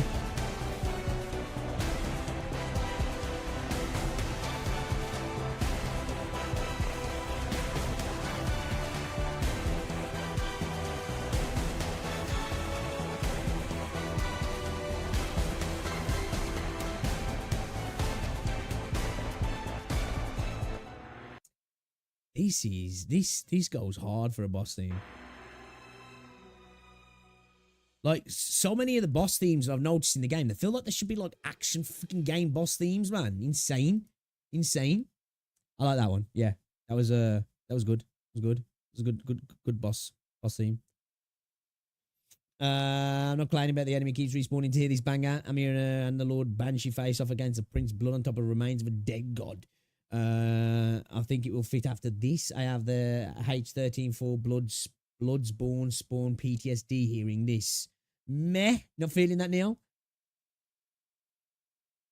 Femboy, if the fem part is a freaky adult female. Shit, man, it's 20 to fucking 4. Chat, I was supposed to play the game today. Chat, tomorrow we got to play the game. We got to play the game tomorrow, chat, okay? All right? We got to play the game tomorrow. We got to do some work, chat. We got to do some work tomorrow.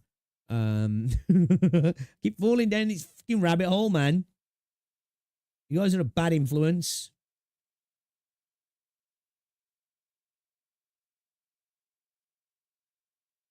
Going back on rewards in gacha games, I realised that Arknights events basically give no gacha currency. For me, since the premium currency, I just always end up saving it for a character skins Yeah, I think I've already been inducted into the Arknight style because I've only spent my my 10 starter ticket thing and the 2 10 pulls that I've got at the event.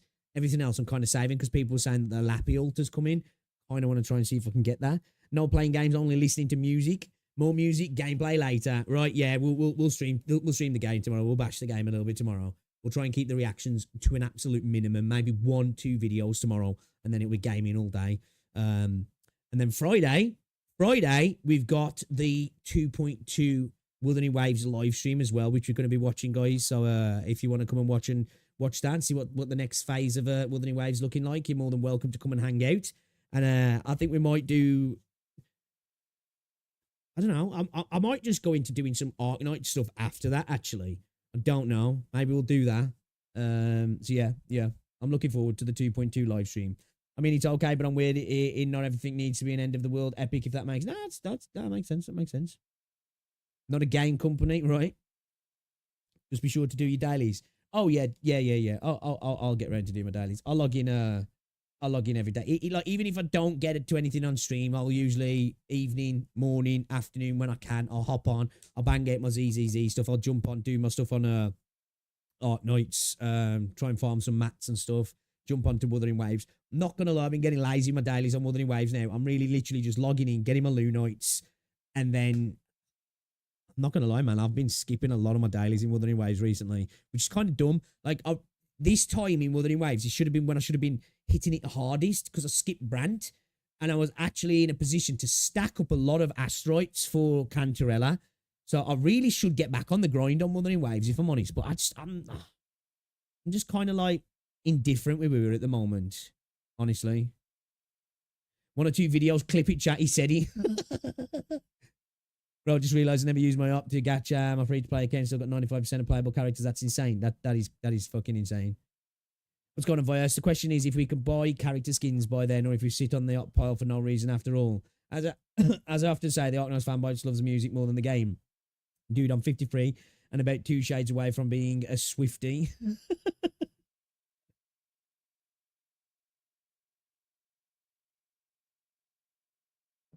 Yeah, I wonder as well. I'm interested. Do you know what I'm actually going to be looking for?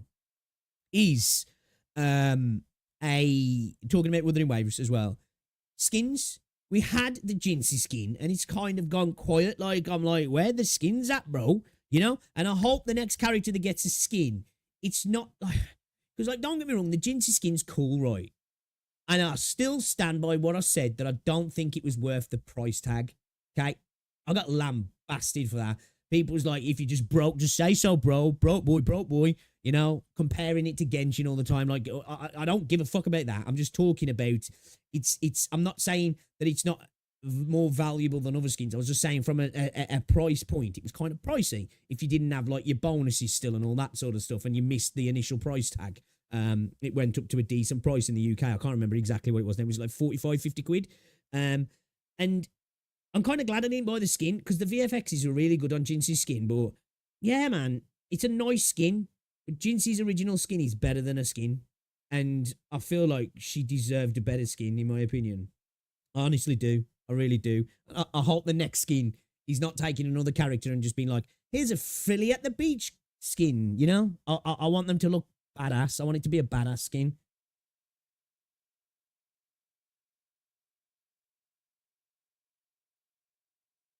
Dailies aren't that important. Just do it on and off.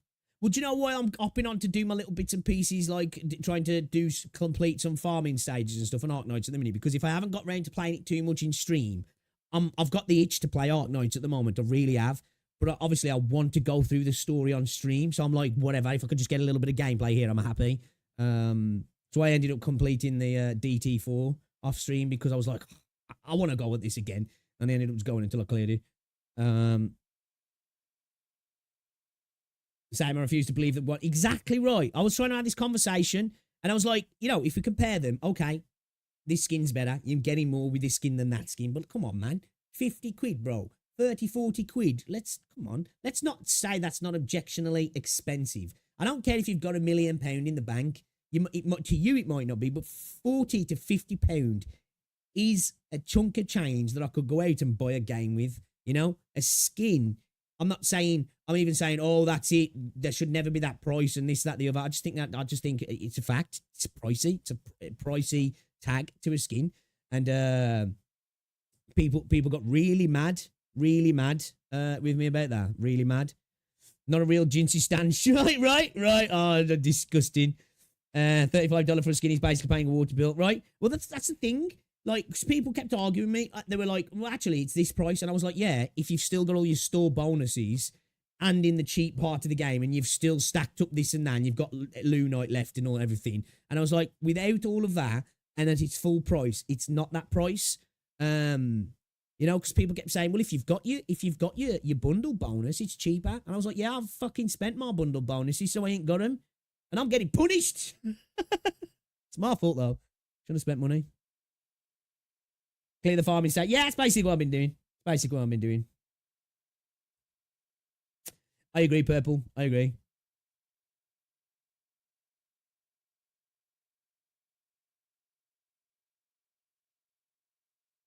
Yeah, people really didn't like my opinion on that. That was one of my like. Let me look. Actually, I think that video was like, yeah, people. I got called a Huyo shill in that video.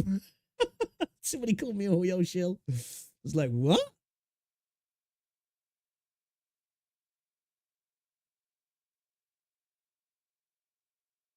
There we go. The Jinsey skin looks great. What did I title it, isn't it? Like, the Jinsey skin looks great, but Jinsey skin looks great, but is the price a problem? Question mark. Wuthering Waves. And can I look at my likes from here without going back at the?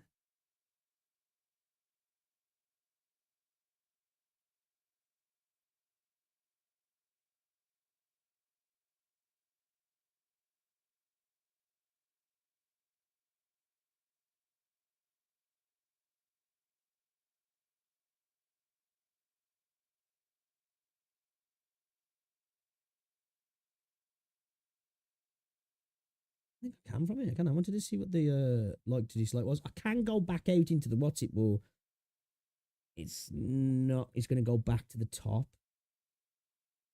Re-engagement. Oh, likes versus dislikes. Yeah, actually, it's got better. It's actually got better. It's at 69% now, where my channel average is 94%, which is actually kind of insane.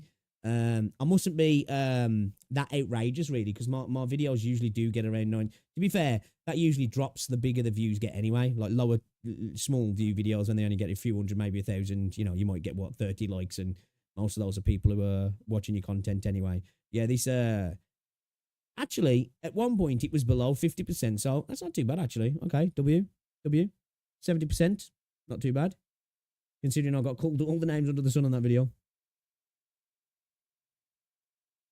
Agree, Neo. Agree. I agree. Once I got the Sanhua skin, I was like, yeah, this is better than Jinsey's. That's what really brought me around to the decision that I was like, you know, this Jinsey skin isn't all that. It's a nice skin, but it's not all that. Why is a free-to-play skin just look cooler? Just looks cooler. Like, Jinsey's is pretty and it's got VFXs, but it's not a cool-looking skin. She looks like she's about to, I don't know. She looks like she's getting ready to chill in a boudoir, you know? I feel like she's about to do a makeup tutorial. And again, I'm not against those sort of looking skins. Like, I like that sort of stuff, but I just, man, like, this is what I wanted from Jinsey. To be fair, who was that character, that video that we watched? The one with the deer in? That we was discussing, is it a deer or is it a reindeer? I would have liked this sort of thing from a Jinsey skin. I would have liked this, like, you know, this battle maiden look. You know, like Noel from Genshin, you know, like the greaves and the plate mail, or the breastplate, sorry. You know, something like that.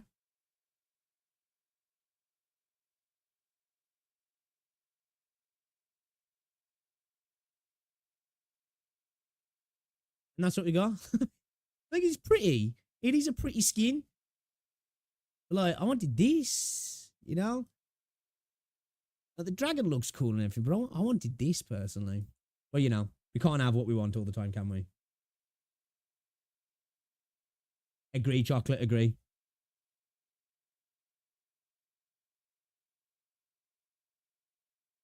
Being a responsible person, financially with responsibilities, got shafted for not spending. Yeah, like it's wild, isn't it? That it's like, oh, we're bringing out a skin. Do you know what? As well, it's going to be for cheap. It's going to be cheaper for the people who didn't ever spend a penny on the game. No, thanks, bro. You know, which I know they can't get around that because they have the bonuses for. But like, I'd like to see those reset. I would every now and again as well. You know, when you buy a bundle. And you get like, it's like however many pounds for like 1,980 asteroids or whatever the currency is. And you get it doubled the first time you buy. I would like that to reset every like, every major patch maybe. Every 6 to 7 months. That'd be kind of nice to have that reset. Am I tripping? Am I tripping? Search Arknights blemish showing.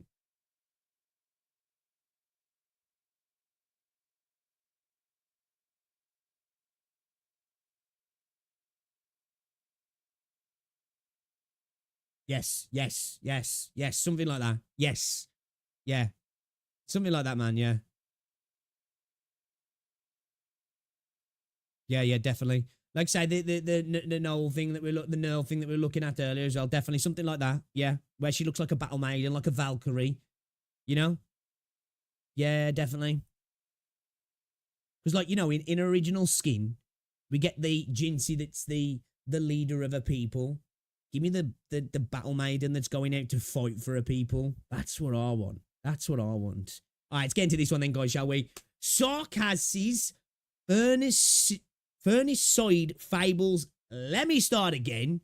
Sarkaz's Furnace Side Fables boss battle theme. All right, let's get into it then. Oh, more coming up to this soon. Theme 3? Is that chapter 3? Or what? Or is this just theme 3? I don't think I'm coming into this yet. I'm tripping. All right, let's get into it. Okay, that's dirty.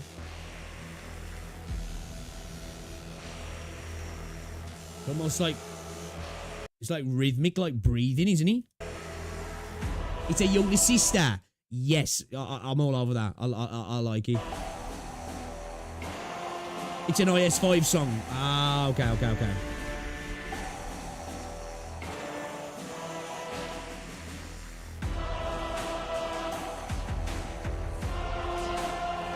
This is ominous. I feel like this would fit to a Vader hallway kind of scene, you know? Vader coming down the hallway scene, you know what I'm talking about?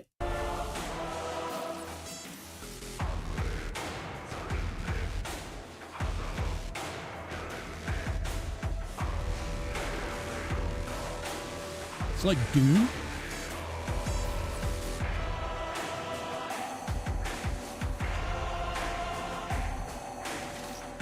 Fucking hate this boss.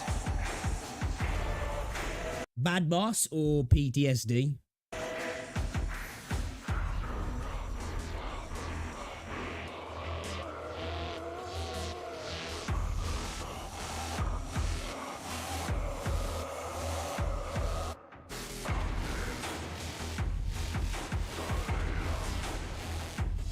I like this. Stage was hard as fuck. PTSD, yeah?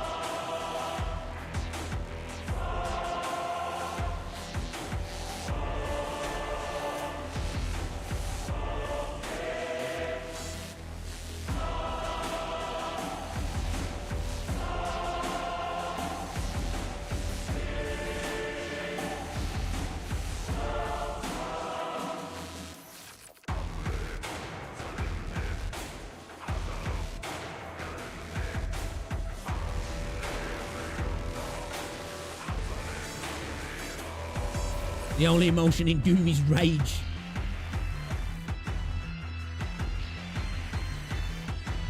Always PTSD. You're facing the gatekeeper of the holy city.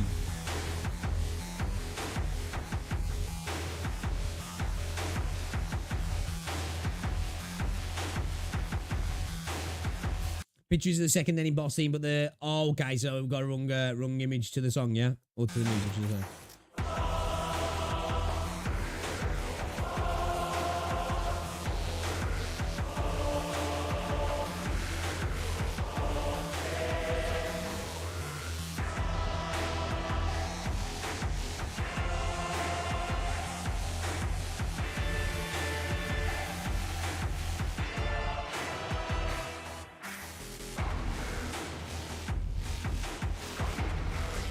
This feels like it would fit in something like Warhammer 40k, man. I know I hate to harp on about it, to keep going back to it, but like I feel like it would, you know.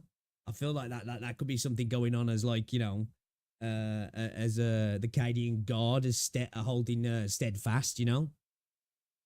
The planet broke before the guard did, you know. Cadia stands.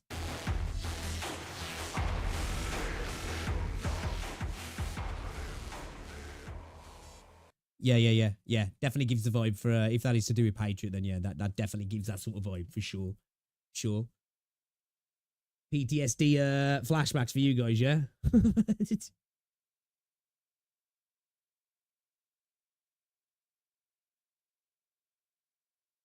Yeah, I'm really looking forward to this concert now. Be fun to do it with Rosie as well. Really be fun to do it with Rosie.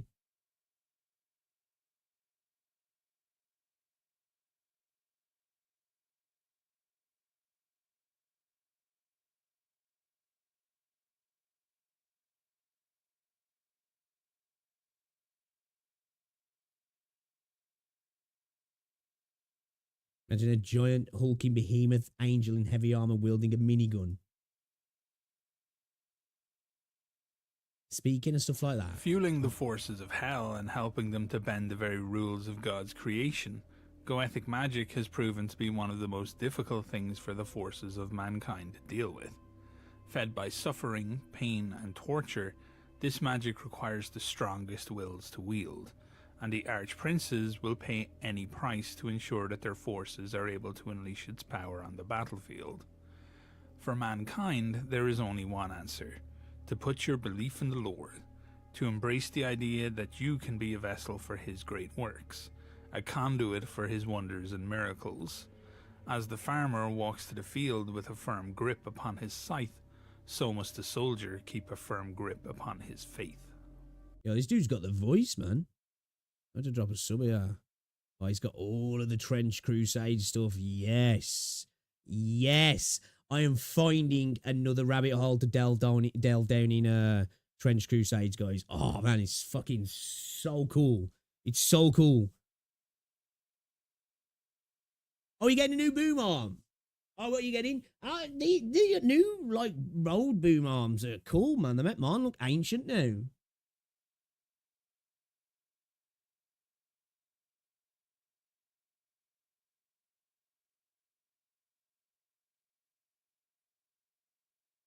You're looking forward to it too. I'm glad you are.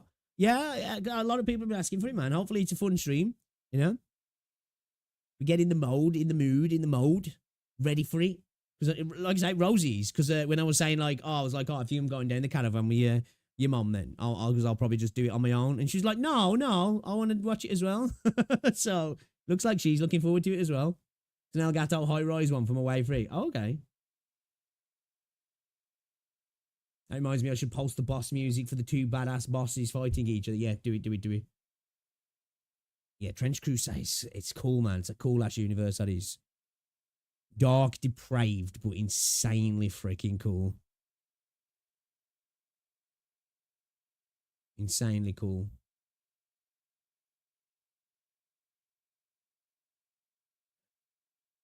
Excuse me. A bit of a sore throat, chat. I've got to learn to, like, I don't know what it is recently. I've got to learn to talk, but I was looking into it. It's like you need to, obviously drinking good drinks and stuff is good for it, but like not forcing your voice and learning to breathe through your talking when you're talking a lot. Did you see what Cole Carnage is developing as well? Like developing like an AI thing so it can sound like your voice. So like when you're streaming and there's like a lot of text to go through, you can just slap the AI to do a little bit, to take off a little bit of the heavy lifting. I was like, damn, I need that. Because I swear to God, sometimes when I finish streaming, guys, man, I'm like, my throat is wrecked. Absolutely shredded.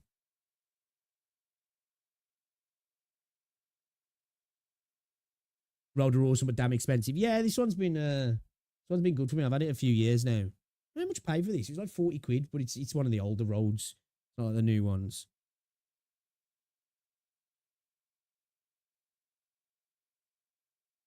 Yeah, it's content creation game, man. It can get pricey quick, can't it? It really can. Right, what's the segue time, guys? What's the consensus, does anybody know, on Assassin's Creed Shadows? Because people have got access to it now. I don't know if it's out or it's just early access. I am actually a Ubisoft partner. Well, I think I still am. I've got no desire to play it though. I've got to be truthful, yeah. You know, yeah. I really liked the. Wait a minute. What's this here?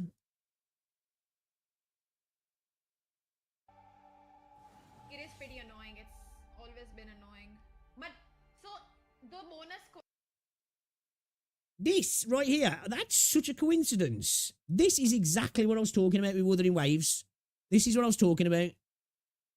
This is exactly what I was talking about, guys, when I was talking about having a housing system on steroids.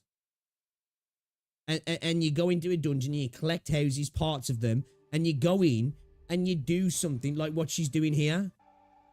And you place them down, and villagers get placed in them, and you have your house here, and you place all your waifus in here, right? You put all your waifus in there, and you can get passive bonuses from this. Am I smoking crack thinking that'd be a cool idea to add to the game? I think it'd be kind of cool, man. After a while, after a month, it gets open for everybody. So it's not like locked. It's just early access to those quests, you know? Which again is still stupid. Haven't seen anyone excited for the game. Facts.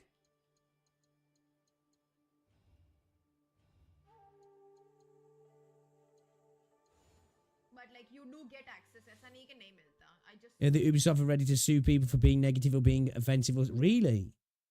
I heard that some people's trying to say that criticism of the game equates to harassment. Like, you what? You what? thought it will be better to clarify that. Stop pleasing your boyfriend before streaming and drink lemon juice. I do need to drink some lemon juice, to be fair. Kuro should not waste Black Shaw's potential. Yeah, they could do something like that in the Black Shaws, couldn't they? Because it really does, like the Black Shaws just genuinely feels like a throwaway thing at the moment when it's like so much to be done with it. Unnecessarily क्यों like गाली देना चाहिए उसको? Wild, yeah. Wild. Oh, it just opened up अपने आप.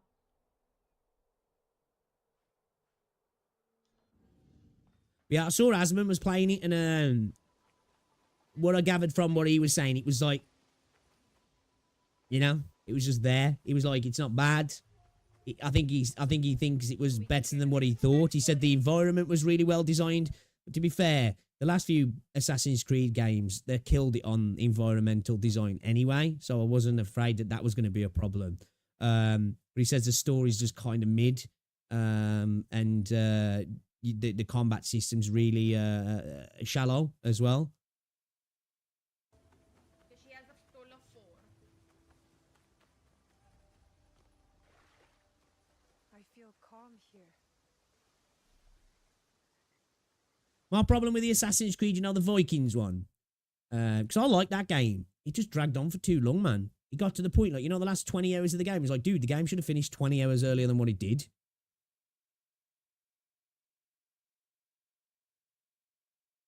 Yeah, Ubisoft are cooked, didn't they? They're cooked. They're so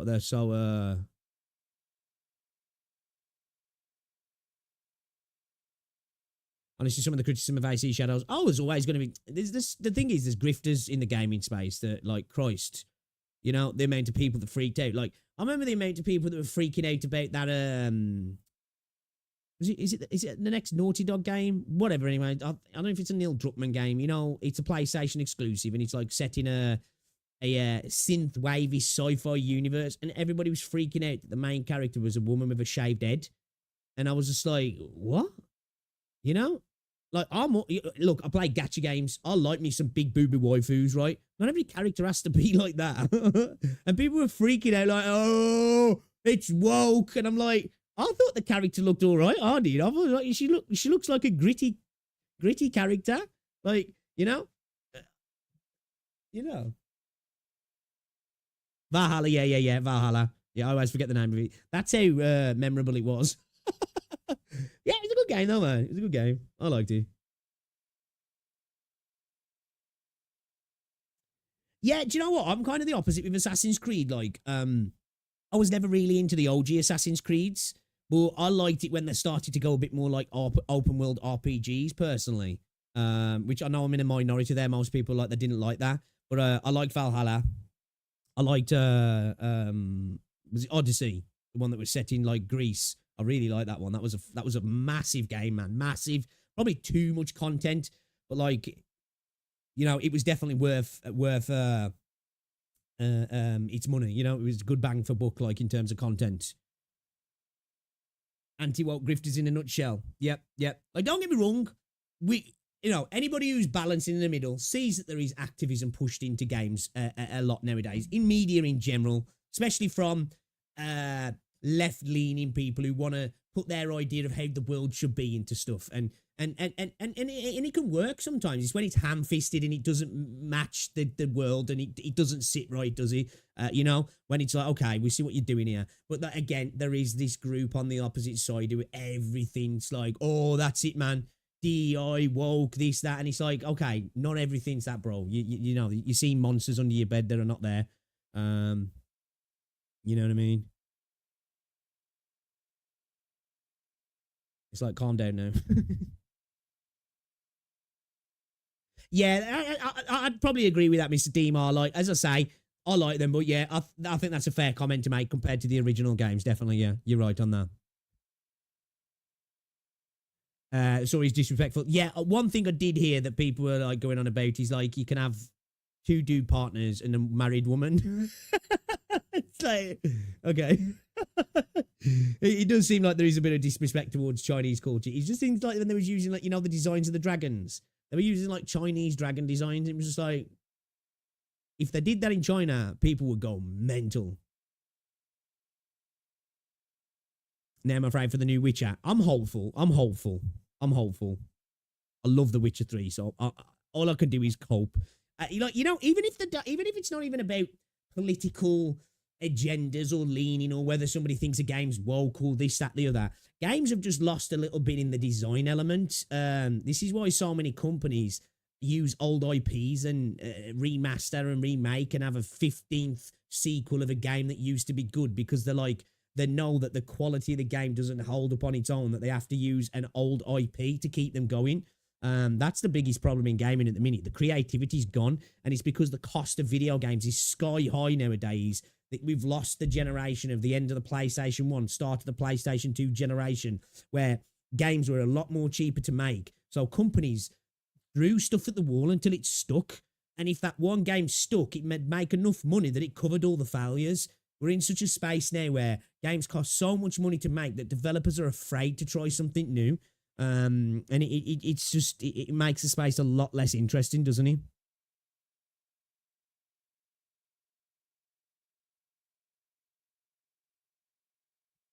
In my opinion, Pro Tag for the new Naughty Dog game just look bland and boring and have too much of a how do you do fellow kids vibe in the trailer. Do you reckon?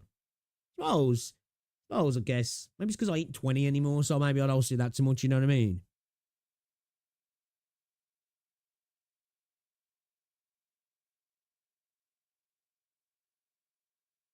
Doesn't even mean what the, yeah, right now.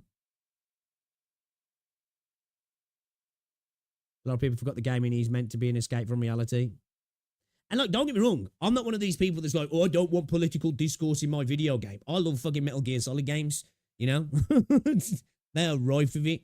It's just when it's I don't like stuff when it's ham-fisted, when it's badly written, it's badly approached, and it's forced into situations and systems and into characters. It's like, that doesn't make sense. That doesn't make sense in the context of what's happening now. And that character wouldn't say or do that, you know? I think sometimes they're just, it ruins character design in a sense. Or he's taking his windy gate. Yep, exactly, yeah. Agree with that, easy.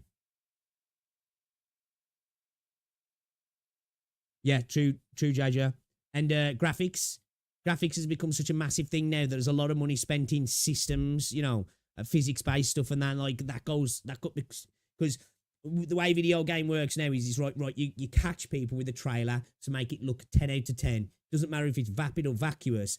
That gets the pre-orders in. That covers a big portion of the development costs. If you just sell enough copies to make a bit of profit, whatever. And I think that's why Ubisoft are suffering now, aren't they? Because they've been doing that for the last 10 years now, and people have caught on and gone, no, I don't want to buy your shit anymore because your games are just like repetitive and too similar.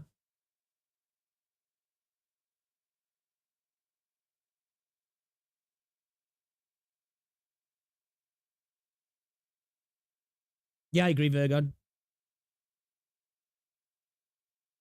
Well, I'm saying I do like LGBT inclusivity in games as long as it's not there because the devs are forced to do it. Yeah, that's it. As long as it's natural, you know what I mean? I love seeing different stories, you know? Like I say, I love seeing different characters, looking different. Not every character has to be the voluptuous anime waifu. You're just like, oh my God, she's gorgeous. I like it. I like different characters who come from different backgrounds, you know, different cultures. I love variety. As you say, naturally, if it fits, it fits.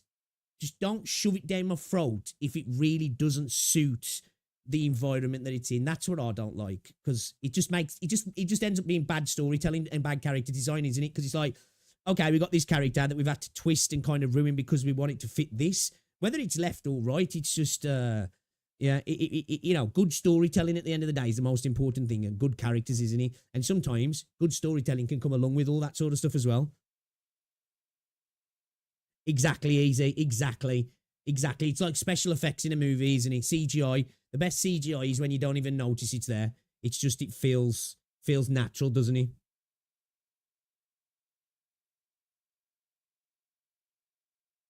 I'm going to have to become rich so I can buy a GPU these days. Ridiculous, man.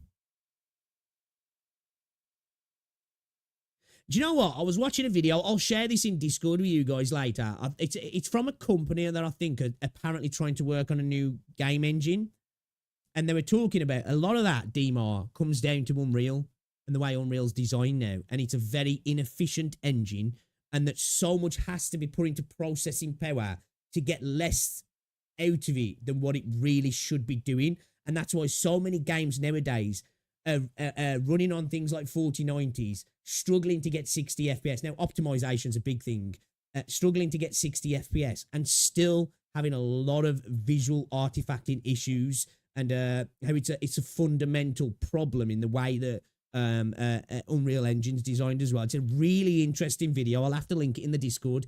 A lot of it goes over my head because I'm not a game developer, but a lot of it I was like, oh, okay, I understand that. Okay, that's interesting. It was a really, really, really interesting video, actually.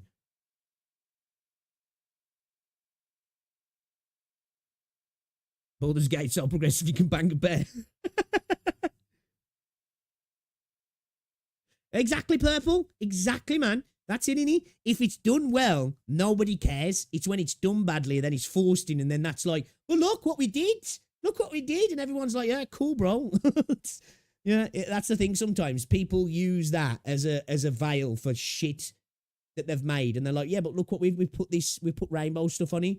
And then if you don't like it, it's because you're a bigot. And I think that's where some people get annoyed, don't they? You know, it goes both ways. You know, it's more nuanced, and some people like to make out, don't they? It's like, it's not black or white, it's more grey. And, you know.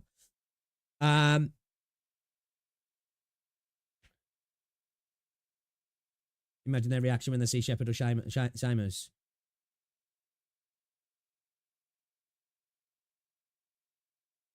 Well, any neckbeard who sees a strong woman screams woke. Well, yeah, this isn't it. See? All right, then. Guys, I'm going to call it there. A little bit earlier. My throat's absolutely killing today, but I think we've had a good stream, right? I think we've had a good stream, yeah? I've enjoyed it. If you haven't as well, guys, be sure to drop a like on the stream. It's much appreciated. Friday, remember, we're going to be streaming the 2.2 live stream for Wuthering Waves. Tomorrow, we're going to play the game, okay? We're going to play the game tomorrow, all right? And then Saturday, of course, we're going to watch the concert, and I cannot wait. And then we're going to have a couple of streams where we're going to do some more skin reviews, because I really enjoyed that. It might not be for everybody. It might be dumb. It's slop content. It's fun just going through the skins, man, and reviewing them. I really like it. It's silly. We'll do some more of that. We're obviously going to listen to more music, more PVs, all that sort of stuff. But yeah, we're going to have some streams where we really get into the meat and veg of the game as well. And we'll probably do that tomorrow. And then Friday, Wua. And then whatever after the stream because it's only going to be 30 minutes. And then Saturday, if you want to watch it, guys, I'll be live Saturday, normal time. I'll set the event up later so you'll know it's there, and then you'll know what time it goes live for you guys. All right, so I do appreciate you, man. Shout out to everybody hanging out in the chat. It's been nice today because we've kind of just been chatting, haven't we? I like that sometimes. I like just having a chat with you guys about video games and other stuff around the space, as well as listening to some really good music as well. So, guys, enjoy the rest of your day. If I don't see you before the concert, have an amazing rest of your week. And yeah, come hang out in the concert, man. I'm really, really, really, really looking forward to it. It should be an absolute blast. Rosie's going to join us. Should be a good time. So I'll catch you all later. Love your faces. If you haven't already, like the stream. Check the video I uploaded earlier as well, guys. Cheeky plug. Check it out. Give it a like. Give it a comment for the algorithm. It's much appreciated. And I will see you all a little bit. There's an easy way to review the skin, and it will take less time by release date, but it will be different faction every skin. I think we'll stick to the faction thing. I think we'll do that. Well, thank you for the suggestion. Anyway, guys, catch you later. Love your faces. Do not enjoy the rest of your day.